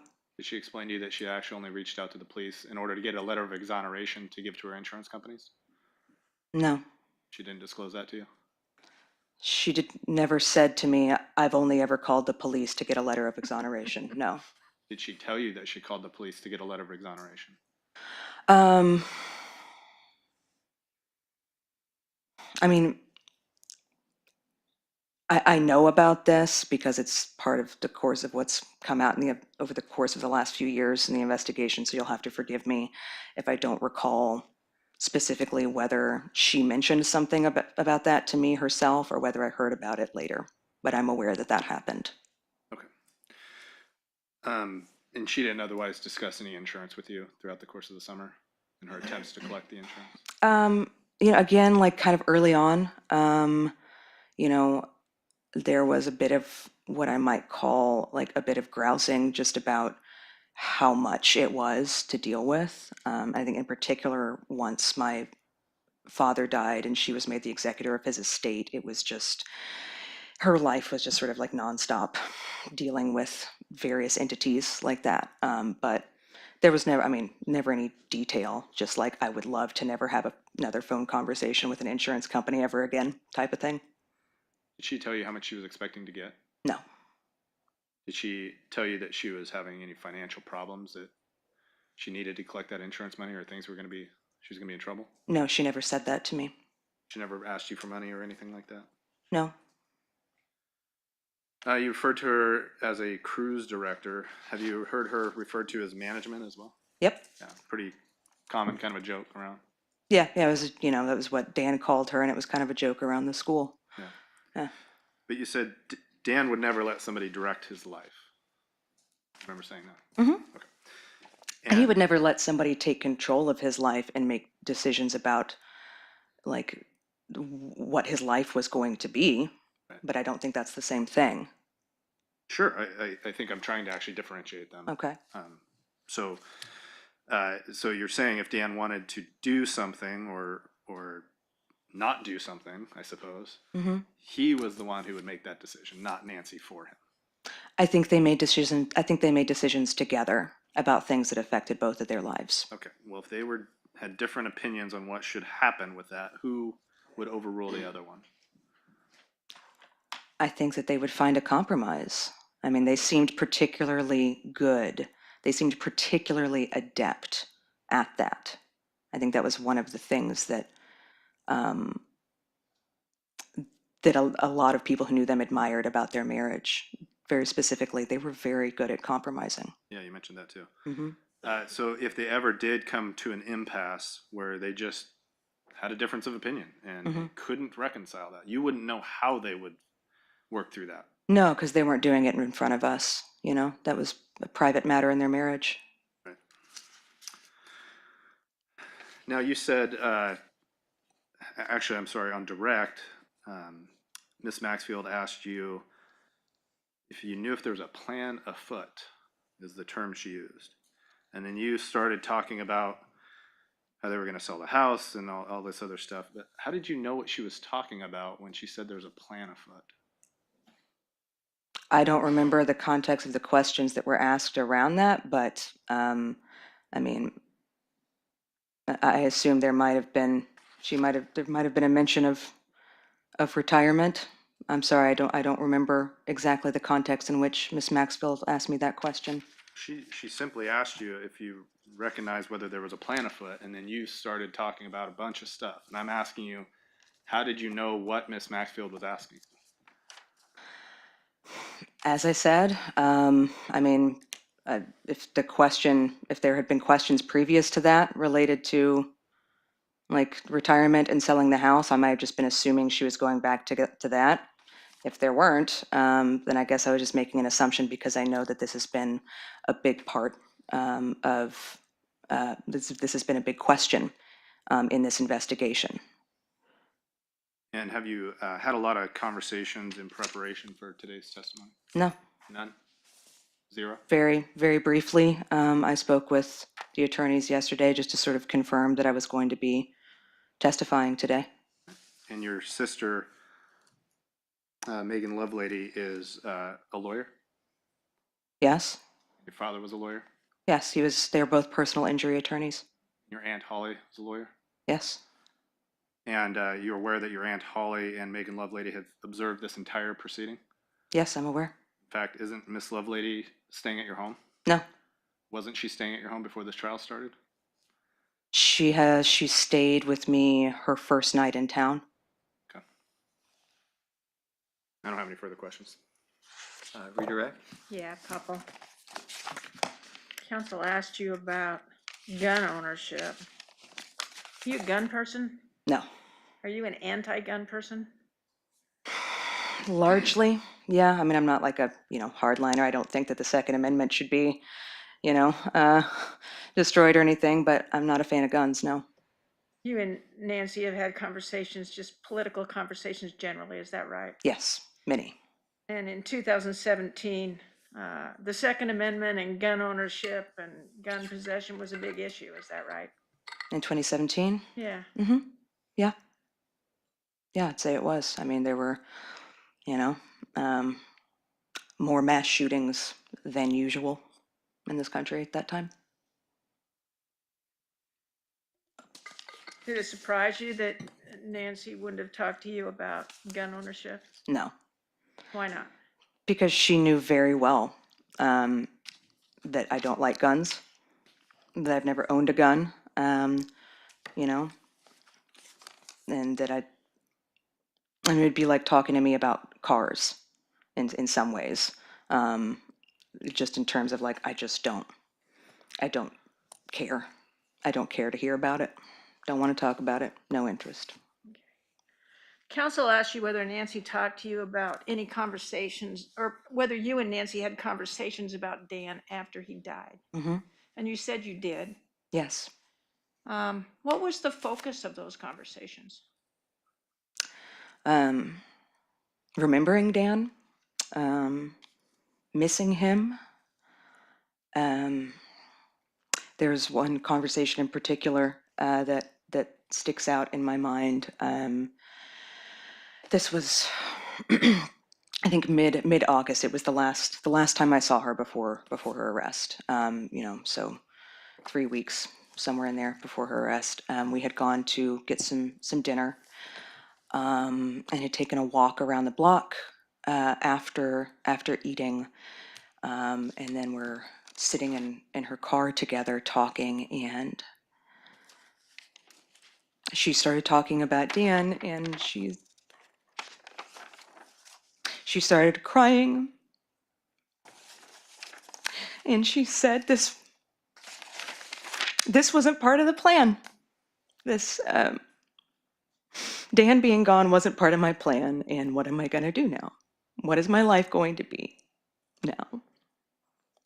I have no other questions. Thank you. All right, may the witness be excused. for defense Yes. and for the state? Yes. All right, when you're ready, you can step down. Your Honor, now that Ms. Gitchell has been excused, can she stay in the courtroom to watch testimony? Yes.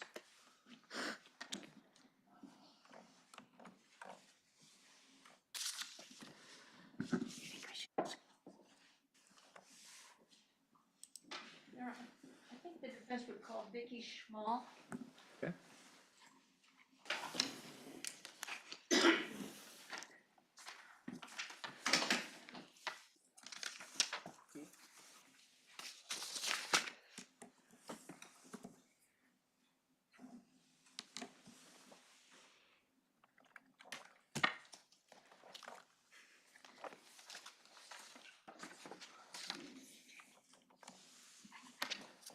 Find out. I don't know. I didn't. All right, Ms. Small, we'll have you come up here and step into this witness box. And if you could, just get as close to the microphone as you can, but stay standing while my clerk gives you an oath. Did you say stay standing? Yes, please. Okay. Could you please raise your right hand? Under the penalty of perjury, do you solemnly swear or affirm that the testimony you're about to give in this case will be the truth, the whole truth, and nothing but the truth? I do. Okay, then you may be seated and you may remove your mask. And then because we're being recorded, I'll ask you to please state and spell your first and last name. Okay. Vicky Small, Vicky, Vicki. Small, Schmall.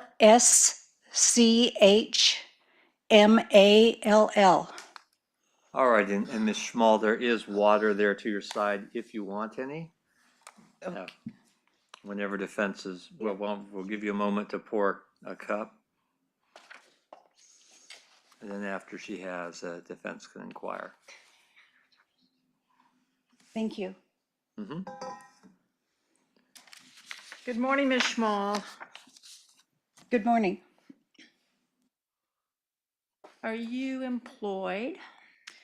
I am retired. What are you retired from? Oregon State University.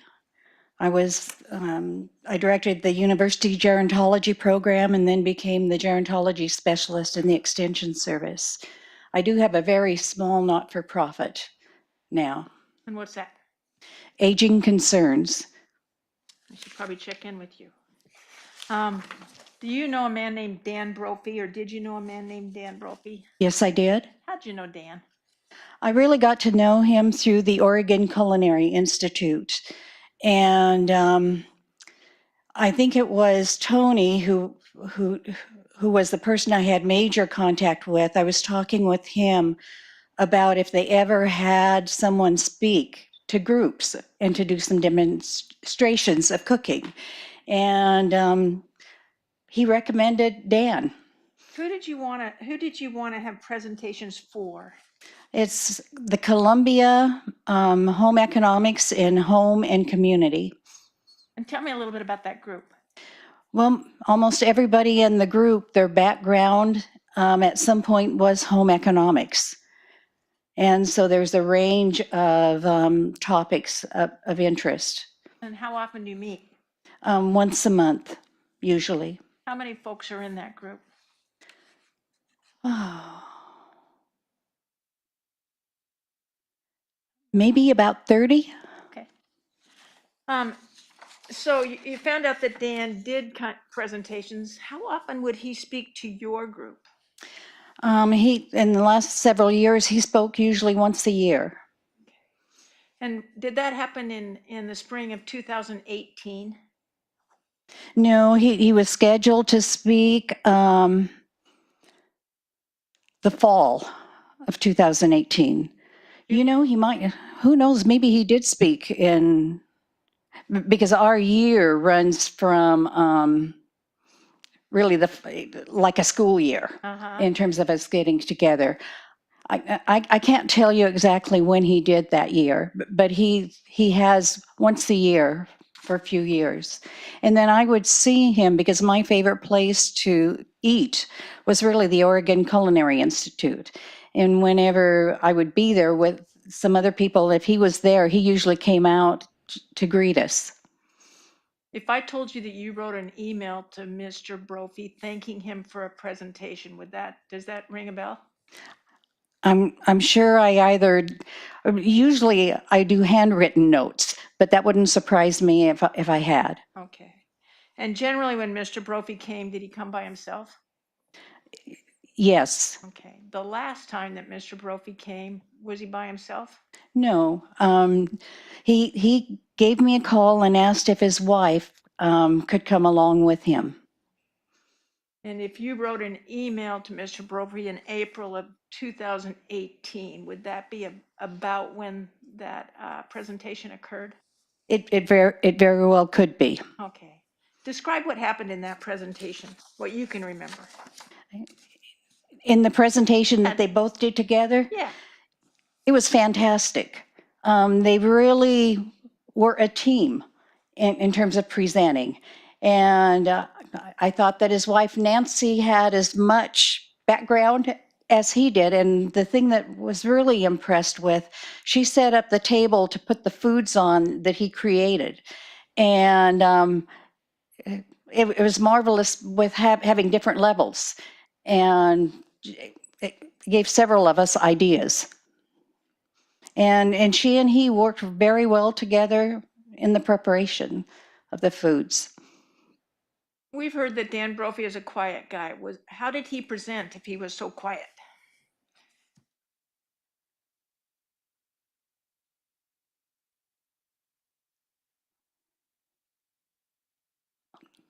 Well, he presented very well. I think he was in his element when he was working with foods.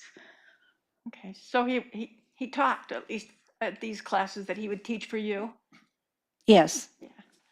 After Yeah, that, he would give a lot of details in terms of information about whatever, like if he was doing something with mushrooms. Gave a lot of excellent information, and then just it was excellent. after the last time that Dan taught that class, did you get feedback from the other people in the group? Oh, I got feedback after every class, and they would always say, we got to have him next year. And when we do a planning meeting, usually in March or April, and people bring suggestions, that was always at the top of the list. That he would come back? Yeah, that he would come back. Did you pick up on any tension or any issue in how Nancy and Dan worked together? Not at all. In fact, those who were there and myself felt like they were a great team working together, and they fed off of each other. Did it seem almost intuitive? On their part? Yeah. Yes. I have no other questions, but the other side might. Okay. All right, cross-examination? No. Okay. May this witness be excused then? Yes. All right, you can step down. Oh, That's it. that's it? That's it. Oh, that was quick. Thank you, Ms. Small. The defense would call Janet Brown.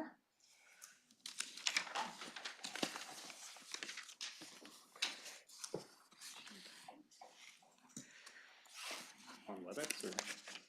No, she's here.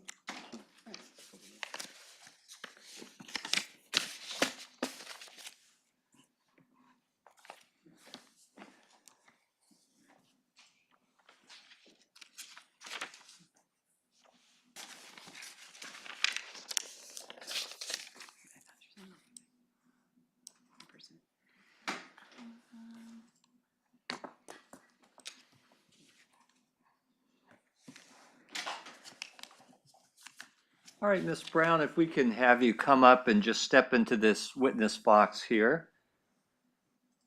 And we'll have you stand close to the microphone and don't take a seat just yet. No, you can go into the box itself. And my clerk will give you an oath. Okay, yep, you can stand and I'll have you step just a little bit up. Thank you, and then please raise your right hand. Under the penalty of perjury, do you solemnly swear or affirm that the testimony you're about to give in this case will be the truth, the whole truth, and nothing but the truth? I do. Okay, then you may be seated and you may remove your mask. And then because we're being recorded, I'll ask you to please state and spell your first and last name. Okay, sorry. I'm going to take a minute here just to kind of orient in the room. There's water there too if you want to pour yourself a cup. Thank you. My name is Janet Brown, Janet Brown. Did you want to get water before we start, or are you good? Yeah. And just so Ms. Brown knows and everyone else knows as well, we have to break a little early today at 10 till 12, so Ms. Brown may not have finished her testimony by then. I don't have a 10-minute witness, so we'll have Okay. to. That's fine. I thought I did, but then No, that's even all right. shorter. So when you are ready. Thank you. Good morning, Ms. Brown. Good morning. Where do you live?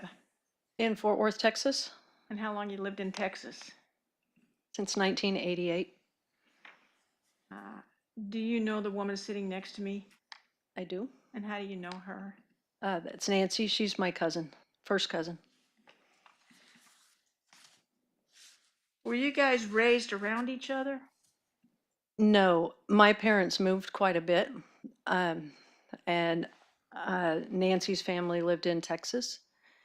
We did have a brief period of time in the early 60s where we lived in Dallas and they lived in Wichita Falls. I know y'all don't do Texas, but Texas is huge. And Wichita Falls is like a 3-hour drive. My mom had 5 kids in 7 years, so I don't think we did a whole lot of socializing then. When we moved out, I was in the 2nd grade, so not real, familiar. I can't recall what we were doing at that age. Okay. Was there a time that you got to see more of Nancy? Oh, yeah. In the early 80s, Nancy and I, that's when we really became close. I had divorced and was the only person in my family that was divorced. And Nancy was divorced. And we have another cousin, Chris, who was also divorced. We're also the middle children. And so we used to get together and joke that we were having middle child reunions, which annoyed our siblings because they thought that's all we did was badmouth them, but we had other things to talk about. So how frequently would you get together with her? Oh, at that time we got together a couple times a year. Yeah.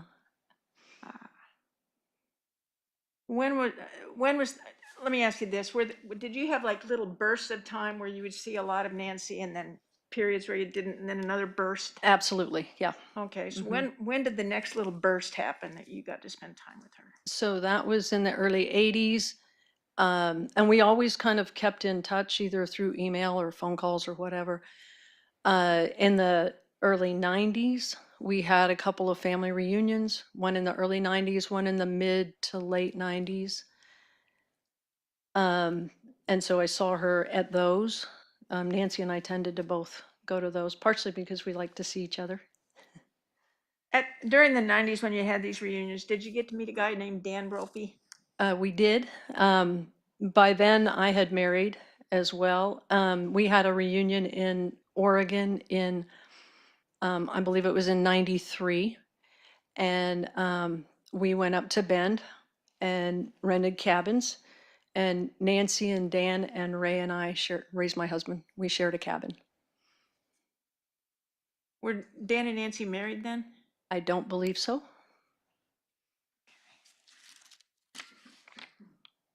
After that family reunion, were there other times that you spent with Dan and Nancy in Portland or in Texas? There was another family reunion a couple years later in Nebraska, and Dan came to that with Nancy. So most of the times when I saw Nancy,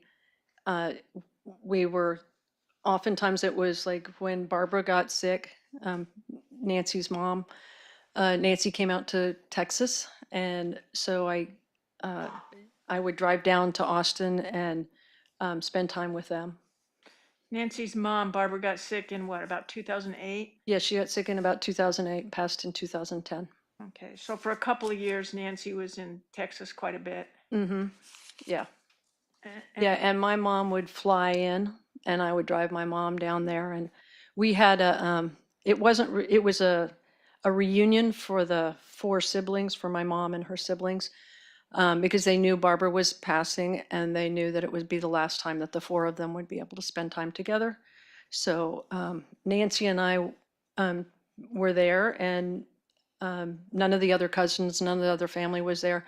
And we just prepared the food and schlepped them around and, did all those things that you do. Was there another little burst where you guys got to spend some time together? Uh, in, well, in 2018, we did. Okay. Can you just describe Nancy generally? So my first thought is Nancy's hilarious. She's got a really good sense of humor. She's intelligent. She is, she's very caring. Uh, she's the kind of person that when you come out and visit her, she says, "So tell me what your dietary restrictions are." And then when you get there, the soy milk is in the refrigerator or whatever it is you need. So she's the kind of person that extends beyond her normal self to look out for others, to make others feel comfortable. She's very intelligent. Has that sort of, that hostess quality or that, Mm-hmm. has that always been a part of her? Yeah. At the family reunions, the one in all of them, so the one in Bend, we roasted a pig on spit. When was the one in Bend? We missed that one. Oh, that was the one in 2000, no, 93. Oh, okay. That was the one All in right. 93. I'm Okay. sorry. Yeah. We roasted, and Nancy and Dan helped prepare all that food. And then after the reunion, we came back and Nancy had a catering business and she catered a dinner for the family. When you're a family of our size, that's not a small feat. So they did that. And then when we were in Nebraska, they brought salmon. And that's my husband's great recollection of Dan. The man travels with the salmon. And he came and they prepared salmon for all of us there. So, I have some questions that I want to ask about the summer of 2018, but I'm wondering if we could do that after lunch because I know it would be more than 5 minutes, Your Honor. We'll stop now then, and we'll be back on the record at 1:30.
This is the court clerk. This is just for the folks on WebEx to let you know that we are going to have to disconnect the WebEx over the lunch hour, so you will need to rejoin again later this afternoon.